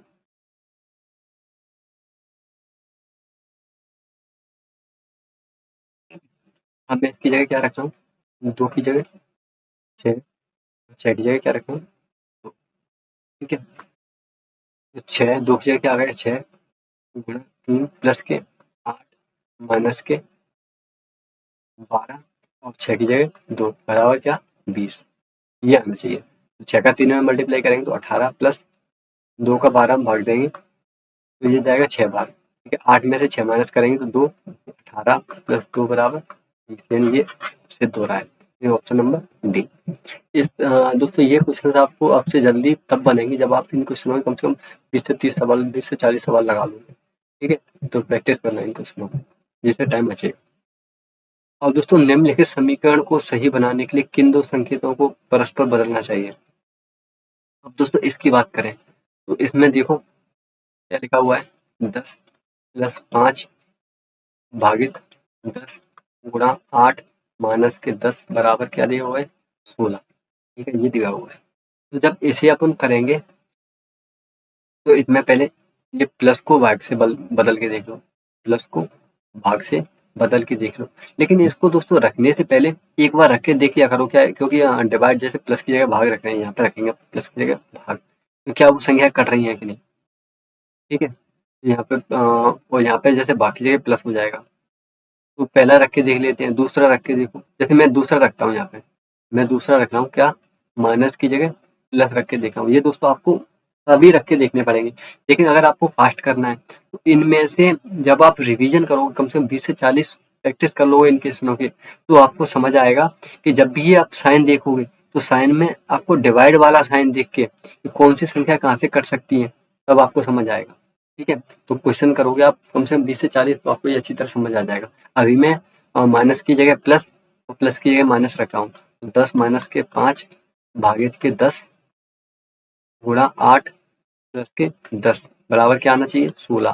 ठीक है, तो सबसे पहले क्या होगा डिवाइड, तो 10 जब 5 का 10 में 10 का जब 5 में भाग देंगे तो क्या हो जाएगा 1/2 गुणा 8 प्लस के 10, 2 से 8 काटेंगे तो क्या होगा 4, 10 में से 4 गए 6, प्लस 10 क्या हो गया 16, यानी ये बराबर 16 के, तो ये कौन सा हो जाएगा ऑप्शन नंबर बी। अब दोस्तों आगे बढ़े तो क्या दिया हुआ है, शीशे में देखने से लगता है कि घड़ी में 6:30 बजे हैं। ये कोई घड़ी है, ये ज्यादा अच्छी नहीं बन गई, ये घड़ी है, इसमें कितने बज रहे हैं 6:30। एक छोटी वाली सुई यहाँ पे और बड़ी वाली सुई यहाँ पे, एक कितने बजे उसमें 6:30। ठीक है दोस्तों, अब इस घड़ी में 6:30 बजे हुए, तो अपने को क्या पूछा वास्तविक समय कितना हुआ। जब घड़ी में देखने पर शीशे में देखने पर पता लग रहा है कि ये 6:30 बजे हुए। ठीक है, शीशे में देखने से क्या लगता है कि 6:30 बजे हुए हैं, लेकिन अपने को क्या पूछा वास्तविक समय पूछा है। तो वास्तविक समय जब दोस्तों ऐसे दिया हो तो अपन क्या निकालेंगे 12 और 11 और 60 में से इसे घटा देंगे। 11 और 60 में से इसे घटाएंगे तो 6 की जगह घंटे की जगह घंटे, मिनट की जगह मिनट 30।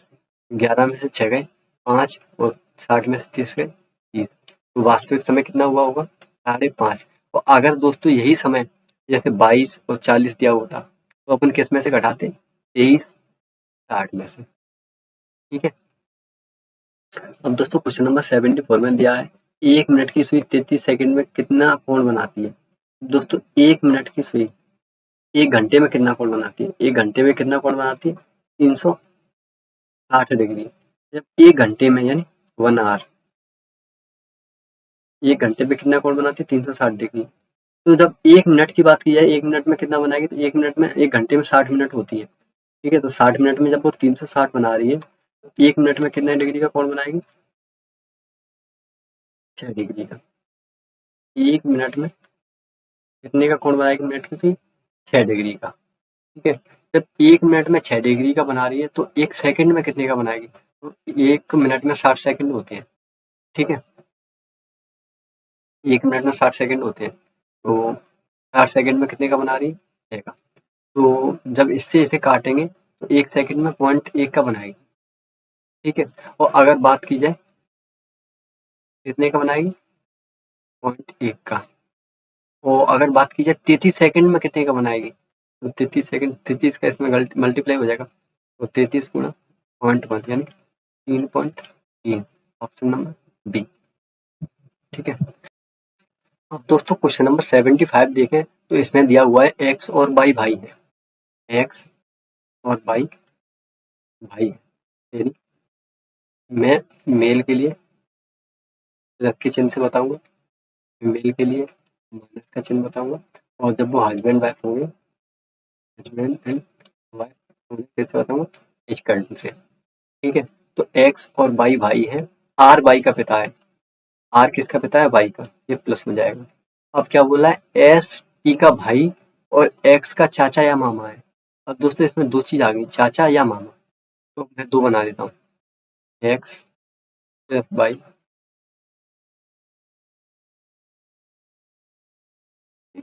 ये आर इसका, एक्स और वाई भाई है, आर इसका क्या हुआ है? पिता। अब क्या बोला है? एस टी का भाई और एक्स का चाचा या मामा है। अगर एक्स के चाचा की बात की जाए, तो एक्स का चाचा होगा एस, तो ये इसका भाई हो गया आर का, ठीक है? एस टी का भाई है, तो ये टी भी होगा, इसकी बहन या भाई कोई भी होगा, ठीक है? अब आगे क्या बोला है? एक्स का चाचा मामा, यदि एस और टी का कोई अन्य भाई नहीं है। अब एस और टी का कोई अन्य भाई नहीं है, ये लेकिन ये तो यहाँ पे आर हो रहा है, तो ये गलत है, ठीक है? अब इसमें रखेंगे, जब एस और टी का कोई अन्य भाई नहीं है, तो अपन मामा बना के चलेंगे। अगर मामा बना के चलेंगे, तो एक्स का मामा बोला है, एक्स का चाचा या मामा है, और जब एक्स का एस मामा है, तो वो यानी आर की पत्नी होगी कोई, उसका भाई होगा आर की पत्नी। क्या बोला? एस टी का भाई है, तो टी क्या हो गई? महिला। टी का भाई कौन है? एस, ये टी का भाई हो गया। तो एक्स बाई भाई है, बाई का पिता आर है, तो आर की पत्नी होगी टी, और टी का भाई हो गया एस, तो एस एक्स का मामा हो गया, ठीक है? बाई एस बाई का मामा हो गया, ठीक है ना? तो क्या पूछा? एस और टी का कोई अन्य भाई या बहन नहीं है, तो टी का आर से क्या संबंध है? टी का आर से, यानी आर जब पति है, तो ये इसकी पत्नी हो जाएगी, नंबर बी। अब दोस्तों आगे देखें क्वेश्चन नंबर 76 में, तो निम्न में से कौन सा प्रश्नवाचक चिन्ह के स्थान पर आएगा? तो P Q, Q T, R W, S Z, option. अब दोस्तों एक बात बताओ, जब इन सब में 6 आ रहा है, इसमें भी, इसमें भी, इसमें भी, इसमें भी, तो अगली संख्या में भी तो 6 आएगा। अगर इसके ऑप्शन देखें, तो ऑप्शन में इसमें 6 नहीं है, इसमें 6 नहीं है, इसमें 6 नहीं है, सिर्फ एक ही में है, तो ऑप्शन बी आंसर, ठीक है?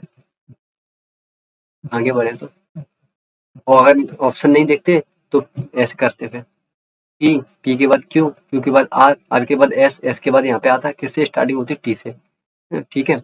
अब क्यू, क्यू कौन से नंबर पे आता है? 17, टी कौन से नंबर पे आता है? 20, डब्ल्यू कौन से पे आता है? 23, जेड कौन से पे आता है? 26, यानी जो वाली ये संख्या है ना पीछे वाली, तो इनमें सब में 3 ऐड हो रहा है, 17 3 20 और 20 और 3 23, 23 और 3 26, 26 और 3 3, यानी क्या होता है? T6 और C, याद है। अब दोस्तों क्वेश्चन नंबर 77 देखें, तो उसमें क्या लिखा है? ऊषा निशा से लंबी है। ऊषा है, ऊषा तो किससे लंबी है? निशा से, यानी ये बड़े का चिन्ह है, जिसकी तरफ मुंह खुला होता है वो क्या होता है? बड़ा।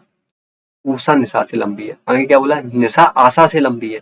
निशा किससे लंबी है? तो कोई आशा है भाई, आशा से लंबी है। अलका ऊषा से लंबी है। ऊषा से भी लंबी कौन है? अलका। आगे क्या बोला है? हर्ष आशा से छोटी है। हर्ष किससे छोटी है? आशा से। हर्ष किससे छोटी है? आशा से। तो उनमें से कौन सबसे लंबा है? सबसे लंबा कौन हो गया? Alka, option number B. अब आगे बढ़े, तो आगे लिखा हुआ है, दी गई श्रृंखला में गलत पद ज्ञात कीजिए। गलत पद संख्या क्या लिखी हुई है? सीरीज क्या लिखी हुई है, 2, 5, 9, 14, 21 और 27।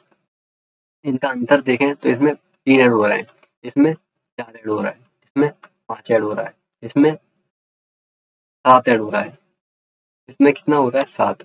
दोस्तों एक बात बताओ, जब यहाँ पे 3 ऐड हो रहा है, यहाँ पे 4 ऐड हो रहा है, यहाँ पे 5 ऐड हो रहा है, तो यहाँ पे क्या होगा, 6 ऐड होगा। तो 14 में 6 जोड़ेंगे तो क्या आएगा 20। उसके बाद क्या जोड़ेंगे 7, तो क्या हो जाएगा 27। तो कौन सी संख्या गलत है, 21, यानी ऑप्शन नंबर डी।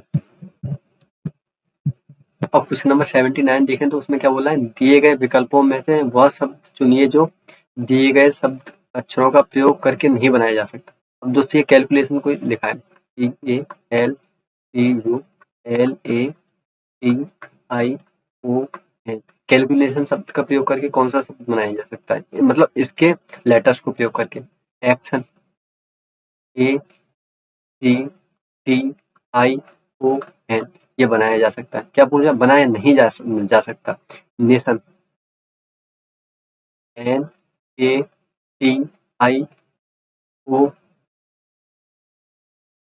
नेशन बनाया जा सकता है, ठीक है। क्वेश्चन, TAUTION, क्वेश्चन भी बनाया जा सकता है। लेकिन टेंशन, TENS। अब दोस्तों एक बात बताओ, TEN इसमें ना तो ई आ रहा है कैलकुलेशन में, ठीक है, ना इसमें एस आ रहा है, तो जो एक टेंशन शब्द है जो नहीं बनाया जा सकता, ठीक है। ऐसे देख लिया करो इसके जो लेटर है वो इसमें है कि नहीं, ठीक है। अब आगे बढ़े तो क्वेश्चन दिया हुआ है कथन और धारणाएं का। एजेंसी नकली वस्तुओं की जांच के लिए एकाएक छापे और ड्राइव आयोजित कर रही है। एजेंसी नकली वस्तुओं की जांच के लिए एकाएक छापे और ड्राइव आयोजित कर रही है। धारणाएं क्या है, नकली वस्तुओं की बिक्री में तेज वृद्धि हुई है, ठीक है। प्राधिकरण नकल उत्पादों की बिक्री से पहले ऐसे जालसाजों को पकड़ना चाहते हैं। अब दोस्तों जब उसमें वृद्धि हुई होगी तभी तो वो उसको पकड़ने के पीछे जा रही है एजेंसी, ठीक है। और प्राधिकरण नकल उत्पादों की बिक्री से पहले ऐसे जालसाजों को पकड़ना चाहते हैं, ये बिल्कुल सही है। तो मतलब दोनों सही है, केवल ये धारणा एक निहित है, धारणा दो निहित है, या तो एक या दो, ना तो एक या ना ही, ना तो एक और ना ही दो। अब दोस्तों इसमें पूरा तो दिया नहीं है दोनों वाला, तो इसमें से कौन सा होगा, सी, यानी या तो एक या फिर दो।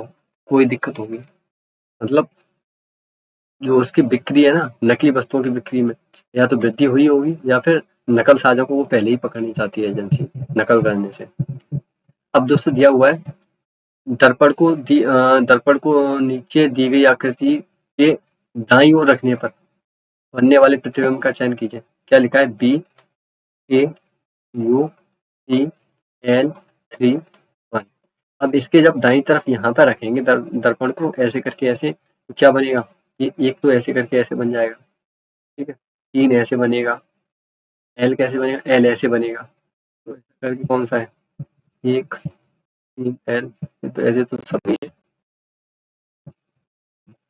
और करके देखें, C ऐसा हो जाएगा, U ऐसा का ऐसा, K ऐसा का ऐसा हो जाएगा और B ऐसा हो जाएगा। अब ये वाला कौन सा है, ये होगा नहीं, ये तो होगा नहीं, इसमें B देखो, ठीक है। अगर B देखें तो B में ये K सीधा लिखा हुआ है, ये भी नहीं होगा। C देखें तो C में क्या लिखा है, 1 3 C, ये L गलत लिखा हुआ है, इसमें ये नहीं होगा। इसमें C वाले में क्या है, L गलत है। अगर D देखें, ठीक है, D देखें और अपने से मैच करें, एक मैच हो रहा है, 3 मैच हो रहा है, L मैच हो रहा है, C मैच हो रहा है, U मैच हो रहा है, K मैच हो रहा है और B मैच हो रहा है, ये क्या हो जाएगा, ऑप्शन नंबर डी, ठीक है। अब दोस्तों क्वेश्चन नंबर 82 देखें तो 82 में क्या लिखा हुआ है, FILL, FILL, तो क्या लिखा जाता है, LRX। तो अपने को क्या पूछा है, डैम, DAM और E। एफ कौन से नंबर पे आता है, 6, I 9 पे, L 12 पे और L 12 पे, L कौन से पे आता है, 12 पे, R कौन से पे आता है, 18 पे, X कौन से पे, 24 पे, तो ये कुछ पे X 24 पे, ठीक है। जब 6 में 6 ऐड करेंगे तो ये क्या हो जाएगा, 12, 9 में 9 ऐड करेंगे तो ये क्या हो जाएगा, 18, 12 में 12 ऐड करेंगे, यानी वही संख्या ऐड करनी है तो क्या हो जाएगा, 24, 12 में 12 ऐड करेंगे तो क्या हो जाएगा, 24। ऐसे ही डी कौन से पे आता है, 4, ए 1 पे, M 13 पे, E 5 पे। जब डी में 4 ऐड करेंगे डी चौथे नंबर पे आ रहा है। जब इसमें 4 ऐड करेंगे, 4 में 4 तो ये कौन सा हो जाएगा 8। 8 किसकी वैल्यू होती है एच की। एक एक में ऐड करेंगे तो एक में एक ऐड करेंगे तो क्या हो जाएगा 2। 2 का क्या होता है बी। ठीक है। एम 13। 13 में जब 13 ऐड करेंगे तो क्या हो जाएगा 26। 26 का नंबर क्या होता है जेड। ई क्या होता है 5। 5 में जब 5 ऐड करेंगे तो ये क्या हो जाएगा ये हो जाएगा 10। 10 किसका होता है जे का, यानी H B Z J. H B Z J, option number A. अब आगे देखें तो दोस्तों क्वेश्चन नंबर 83। 83 में क्या लिखा है A N G E L, तो क्या लिखा जाता है B O H F M. ठीक है। ए को बी लिखा जाता है, एन को ओ लिखा जाता है, जी को एच लिखा जाता है, ई को एफ लिखा जाता है, एल को एम लिखा जाता है, यानी सब में क्या हो रहा है +1। तो अपने को किसका पूछा सेवेज का। ठीक है। तो सेवेज के लिए बनने वाले कोड में तीसरा अक्षर कौन सा होगा इसका पूछा है। मान लो ये लिखा है SAVAGE। अब सिर्फ तीसरे कोड का पूछा, पूरे का नहीं पूछा, तो वी में सिर्फ एक ऐड कर दो। वी में एक ऐड करेंगे तो क्या हो जाएगा W, यानी ऑप्शन नंबर। अब लिखा है दोस्तों MADAGASCAR।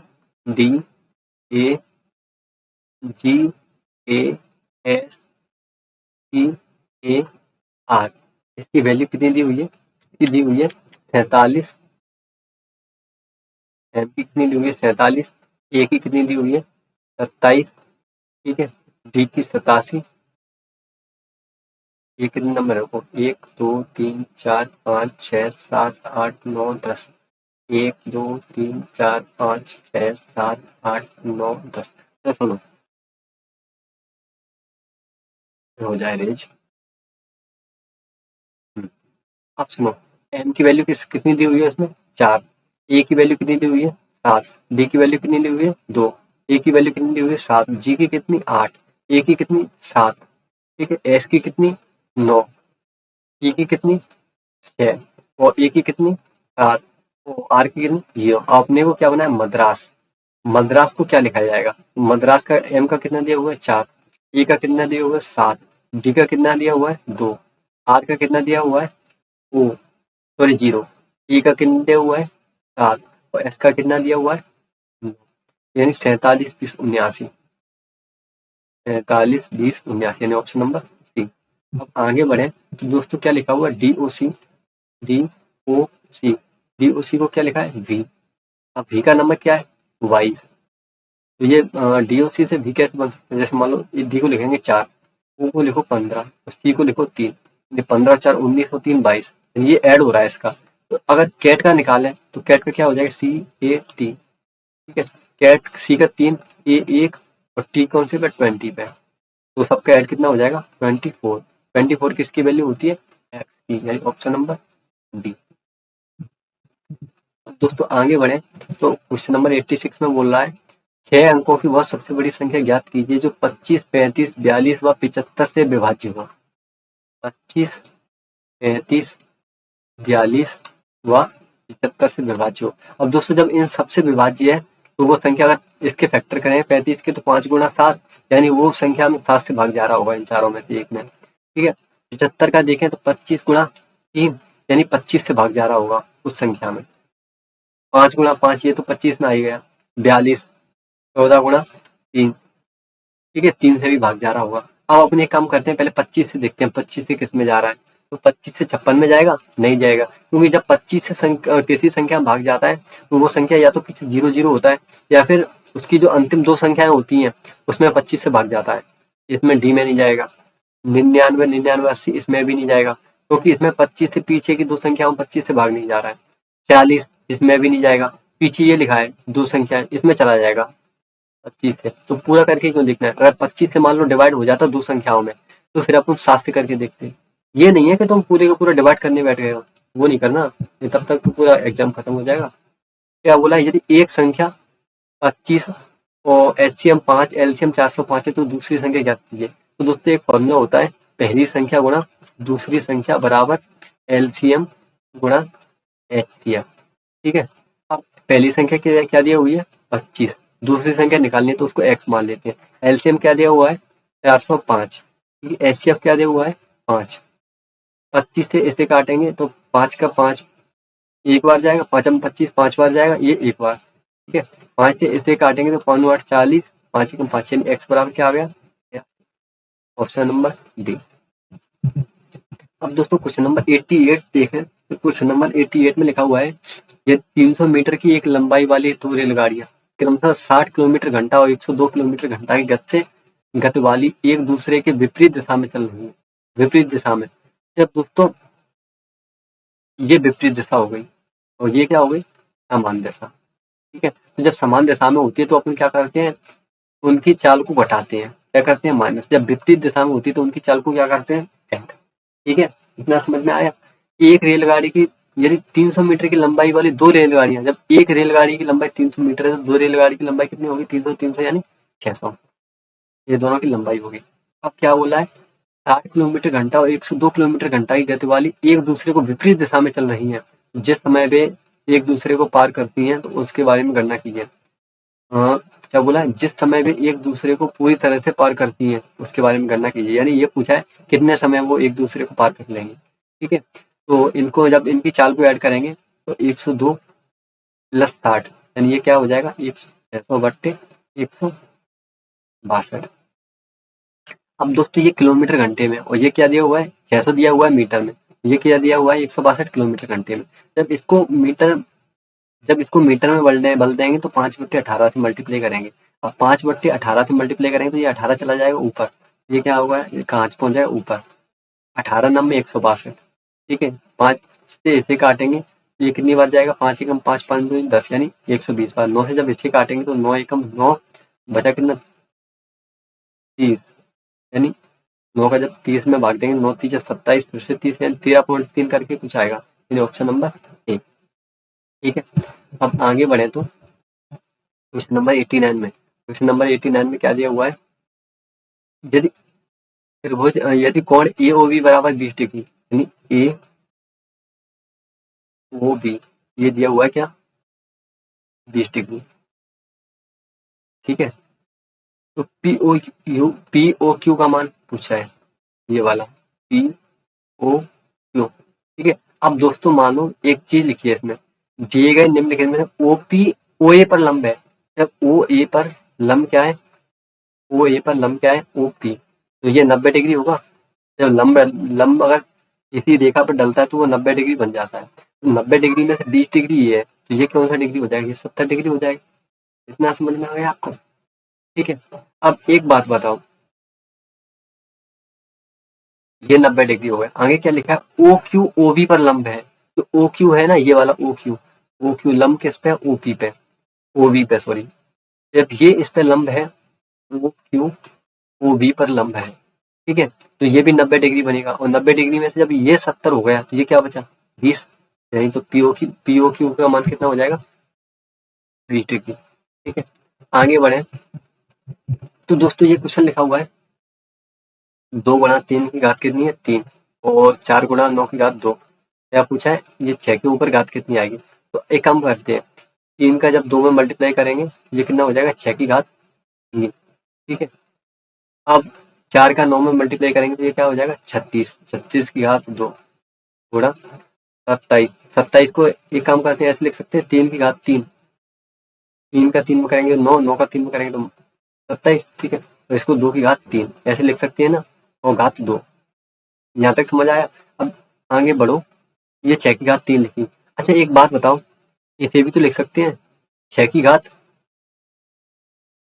जब 6 का स्क्वायर होगा तभी तो वो 36 बनेगा। तो ये 2 हो गया, जो तो ये ऊपर से दिया ही है। तो ये 36, 6 का 6 मल्टीप्लाई होगा तो ये क्या हो जाएगा? 36 गुणा 3 का 2 में मल्टीप्लाई होगा तो ये 6। जब घातें सेम है तो इसका मल्टीप्लाई कर देंगे तो ये कितना हो जाएगा? 6। इसकी घात कितनी होगी? 3 का 3 में करेंगे तो 9। और ये तो 3 दिया है, जब घातें सेम है तो ये तो नीचे मल्टीप्लाई होगा, सिर्फ 3 का 2 मल्टीप्लाई होगा 6। 6 की घात कितनी होगी? 3। और ये होल पावर कितने दिए होंगे? होल पावर दी होगी उसकी 2। ठीक है, अब आगे करें तो ये कितना हो जाएगा? 6 की घात 3 गुणा 6 की घात 4 गुणा 6 की घात 6। अब इनको दोस्तों जब ऐड करेंगे तो ये वाली घात निकल आएगी। तो 6 और 4 10 और 3 13, यानी यहाँ पे क्या आएगा? 13। वहाँ पे दिया ऑप्शन नंबर ए में। ठीक है, अब क्वेश्चन नंबर 91 देखें। तो 91 अगर देखोगे तो इसमें क्या है? आधार समान है। तो आधार समान होने पर यानी पढ़ा था x की पावर a इंटू एक्स की पावर b क्या होता है एक्स a प्लस b। ठीक है, तो जब आधार समान होती है तो घाते घाते जुड़ जाती है, तो जब घाते जुड़ेंगी तो 256 की घात कितनी हो जाएगी 0.25। ठीक है, इतना क्लियर हुआ। अब जब ये पॉइंट हटेगा तो नीचे क्या आ जाएगा 100। 25 से ये 100 काटेंगे तो ये क्या हो जाएगा 1/4। इतना समझ आया। अब दोस्तों आपने पढ़ा होगा जब 16 की घात 1/2 लिखी होती है तो अपन इसका मतलब क्या समझते हैं 16 का वर्गमूल करना है, तो ये क्या हो जाता है 4। यही तो होता है। जब लेकिन अब यहाँ पे तो घात लगी है एक की घात सॉरी 1/4। 1/2 पे अपन क्या करते हैं वर्गमूल, 1/4 पे क्या करेंगे 2 बार वर्गमूल, जैसे 256। ठीक है, तो जब 256 का एक बार वर्गमूल करेंगे तो यहाँ पे क्या बचेगा 1/2 घात और बचेगी, तो 256 का वर्गमूल करेंगे तो ये क्या हो जाएगा 16। ठीक है, अब 16 पे भी लगी 1/2, फिर से इसका वर्गमूल हो जाएगा, 16 का वर्गमूल होगा तो क्या हो जाएगा ये 4, यानी ऑप्शन नंबर ए। ठीक है, आगे पढ़े तो नंबर 92 में लिखा हुआ है एक ट्रेन ने 6 घंटे में 80 किलोमीटर घंटा की गति से एक निश्चित दूरी तय की, तो 5 घंटे में समान दूरी तय करने में ट्रेन की गति क्या होनी चाहिए। अब दोस्तों टोटल दूरी निकालेंगे तो डिस्टेंस बराबर क्या होता है स्पीड इंटू टाइम। स्पीड कितनी दी हुई है 80 किलोमीटर घंटा, टाइम कितना हुआ है 6, तो 8×6 = 48 यानी 480 किलोमीटर हो गई। उसे कितने में निकालनी है 5 घंटे में निकालनी है, तो वो 5 घंटे का 5 का भाग दे देंगे तो क्या आ जाएगी उसकी चाल 5 नंबर 45, 3 5 6 96 किलोमीटर घंटा। क्वेश्चन नंबर 94 में यदि रजत किसी कार्य को 35 दिनों में कर सकता है और राजू उसे 21 दिनों में कर सकता है, तो दोनों मिलकर उस कार्य को कितने दिनों में करेंगे। रजत उस कार्य को 35 दिनों में कर सकता है और राजू उस काम को रजत और राजू राजू 21 दिनों में कर सकते हैं। तो जब इसका टोटल काम निकालेंगे तो टोटल काम कैसे निकलेगा इनका इनका एलसीएम लेके, तो एलसीएम कैसे कितना आएगा 7×5 और 7×3, यानी 7 तो है ही कॉमन, 5 थी 15 7 105, यानी 7 तो दोनों में कॉमन है तो ये एक बार आएगा और गुना 5×3 ये क्या आ गया 105। 35 का ये 3 बार जाएगा और ये क्या दिया है 21, ये कितनी बार जाएगा 5। ठीक है, तो रजत की एफिशिएंसी कितनी आ गई, रजत की एफिशिएंसी आ गई 3 एक दिन की और राजू की कितनी आ गई 5। अब क्या बोला है दोनों मिलकर कार्य को कितने दिनों में पूरा कर सकते हैं, यानी 5 और 3 8, 105 काम करवाना है 8 एफिशिएंसी के हिसाब से, 8 एकम 8 बचा कितनी 2। ठीक है 24 38 24 एक 13 सही 1/8 यानी ऑप्शन नंबर डी। ठीक है, आगे बोला है मनु मंजू और माया क्रमशः 90 30 45 दिनों में किसी कार्य को पूरा कर सकते हैं, तो वे एक साथ कार्य करें तो कितने दिनों में होगा। मनु मंजू और माया एफिशिएंसी कितनी है इनका कितने दिनों में कर सकते हैं 90 30 और 45, टोटल काम कितना आ जाएगा 90। मनु की एफिशिएंसी 1, मंजू की एफिशिएंसी कितनी आ गई 3 और माया की एफिशिएंसी कितनी आ गई 2, तो इन टोटल एफिशिएंसी कितनी आ गई 3 और 1 4 और 2 6, यानी 90 काम को 6 एफिशिएंसी से कराएंगे तो कितने दिनों में होगा 15। ये ऑप्शन नंबर ए। अब दोस्तों क्या बोला है 96 में एक बॉक्स में 10 लाल 8 काली 5 सफेद 7 हरी गेंदें हैं, एक गेंद को यादृच्छा उठाया जाता है, इसकी क्या प्रायिकता है कि न तो सफेद और ना ही काली है। टोटल दोस्तों टोटल गेंदें कितनी है 10 और 8 18, 10 और 8 18 18 और 5 23 और 7 30, टोटल गेंदें कितनी 30। लेकिन दोस्तों क्या बोला है ना तो गेंद सफेद हो और ना ही हरी हो, तो सफेद इसे काट दो हरी को काट दो, तो 10 और 8 18 18 गेंदें हो सकती हैं जब अपन उठाएंगे, तो 18/30, तो 36 18 और 6 30 इसे काट देंगे तो ये 3/5 यानी ऑप्शन नंबर। क्वेश्चन नंबर 97 देखें दो 500 को एक साथ फेंकने पर योग 10 से अधिक प्राप्त करने की प्रायिकता। अब दोस्तों 10 से अधिक योग प्राप्त कब होगा जब या तो 5 और 6 आ जाए, एक में 5 एक में 6, या फिर एक में 6 एक में 5 आ जाए दूसरे में, या फिर दोनों में 6 6 आ जाए, अभी तो आ सकता है 10 से अधिक। तो ये क्या परिणाम हो सकते हैं सिर्फ 3 हो सकते हैं। ठीक है 3 स्थितियों में आ सकता है, लेकिन एक 5 में कितने 6 और 2 बार फेंका जा रहा है तो 6×6 टोटल परिणाम कितने हो जाएंगे 3/36 यानी 1/12। ठीक है ऑप्शन नंबर बी। अब क्या बोला है दोस्तों दो लगातार संख्याओं का गुणनफल 2756 है, x इंटू वाई बराबर जो कि लगातार है 2756 56। तो दोनों संख्याओं में से कौन सी संख्या बड़ी है? अब दोस्तों जो ऑप्शन दिया हुआ है ए, बी, सी और डी, इनमें से कोई एक संख्या बड़ी है। मान लेते हो 53 बड़ी है वो संख्या, 53। जब 53 बड़ी है तो उससे छोटी कौन सी होगी? 52 गुणा 53। ठीक है, तो इनका मल्टीप्लाई कितना आना चाहिए? 6। पीछे की संख्या मतलब 6 आनी चाहिए। 3 दूनी 6, ये पीछे की संख्या 6 आ रही है, तो ये हो सकता है, यानी 53 हो सकता है। 52 रख के देखें तो 52 गुणा 51, तो पीछे क्या आएगा? 2, तो ये तो संख्या हो ही नहीं सकती। 50, 50 गुणा 49, पीछे क्या आएगा? 0, ये भी नहीं हो सकती। 49, जब 49 को देखें तो 49 48, 8 नंबर 72, यानी पीछे आएगा 2, ये भी नहीं हो सकती। तो संख्या कौन सी होगी? Option number D. अगर तुम्हें करना है फैक्टर निकाल के, तो फैक्टर निकाल के करना, क्या दिक्कत है? कैसे रहोगे? कर तो लोगे 2-4 मिनट 5 मिनट में, लेकिन फिर क्या, आप तो जब एक क्वेश्चन के चक्कर में जब आप 5 क्वेश्चन छोड़ दो, ये थोड़ी ना करना है परीक्षा में। अब ये सीरीज दी हुई है दोस्तों, इस सीरीज में देखो क्या लिखा हुआ है, 125, 375, 377, 1131, 1133। अगली संख्या पूछिए क्या आएगी? अब 125 यानी 100 थी, जब 325 थी 75, यानी ये इंटू 3 दिया हुआ है, और आगे ये प्लस 2 दिया हुआ है, ये इंटू 3 या 7 21 और 3 त्रिक 9 7, हाँ ठीक है, ये इंटू 3 दिया हुआ है और ये प्लस 2। अब दोस्तों ये 1133, तो ये भी तो इंटू 3 आएगा, 1133 गुणा 3, 9 9 3 3 यानी 3399, ऑप्शन नंबर। अब आगे बढ़े तो एक समद्विबाहु त्रिभुज में आधार की लंबाई, समद्विबाहु त्रिभुज है एक, इसमें आधार की लंबाई कितनी है? 20, कितनी है? 20, और आधार और त्रिभुज की ऊंचाई 20% अधिक है। जब 20% अधिक है आधार की लंबाई से, त्रिभुज की ऊंचाई आधार से 20% अधिक है। जब मान लो जब ये 20 है, 100% 20 है, तो ये इसका 10% कितना होगा? तो 20% कितना होगा? 4। तो ये जब 4 अधिक होगी तो ये कितनी हो जाएगी? 24। मैं तुम्हें निकाल के बता देता हूँ, 20, 20 को जब 20% अधिक लिखेंगे, 20 का 20% अधिक निकालेंगे तो 100 से 20 बढ़ाएंगे यानी 120। ठीक है, 120 बट्टे 100, 100 से कितनी बढ़ गई? 20, 20% बढ़ गई है, 0 से 0 बढ़ गया, इस 0 से 0, 12 दूनी 24, तो उसकी ऊंचाई कितनी आ गई? 24, ये आ गई कितनी? 24। अब दोस्तों ये 20 दी हुई है, तो ये दो भागों में बढ़ जाएगी, 10 और 10। ठीक है, ये समद्विबाहु त्रिभुज हो गया। अब क्या पूछा है? प्रत्येक समान भुजा की लंबाई, तो समान भुजा तो ये वाली समान होगी और ये वाली संख्या भुजा समान होगी। अब दोस्तों इसको सॉल्व कर लो पाइथागोरस से, पाइथागोरस से सॉल्व कर लो। पर एक बात बताओ, पाइथागोरस से सॉल्व क्यों करनी है? इसमें ट्रिपलेट लग रही है, ये हो जाएगा, जैसे इसको 2 से काटेंगे तो ये क्या हो जाएगा? 5, 24 को काटेंगे तो ये 12, तो 5 12 13 की ट्रिपलेट लग रही है, 5 12 13, 5 12 13 की जब ट्रिपलेट लग रही है तो इसकी ट्रिपलेट क्या हो जाएगी? 10 24 26, क्या हो जाएगी ट्रिपलेट? 10 24 26, option number D.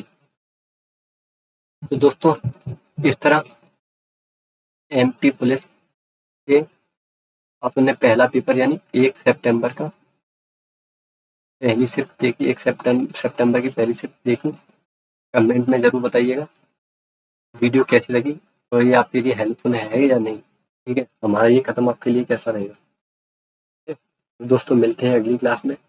आज के लिए इतना ही, रिवीजन करते रहो, पढ़ते रहो, पेपर के अब ज़्यादा दिन बचे नहीं है, तो आज के लिए इतना ही। राधे राधे।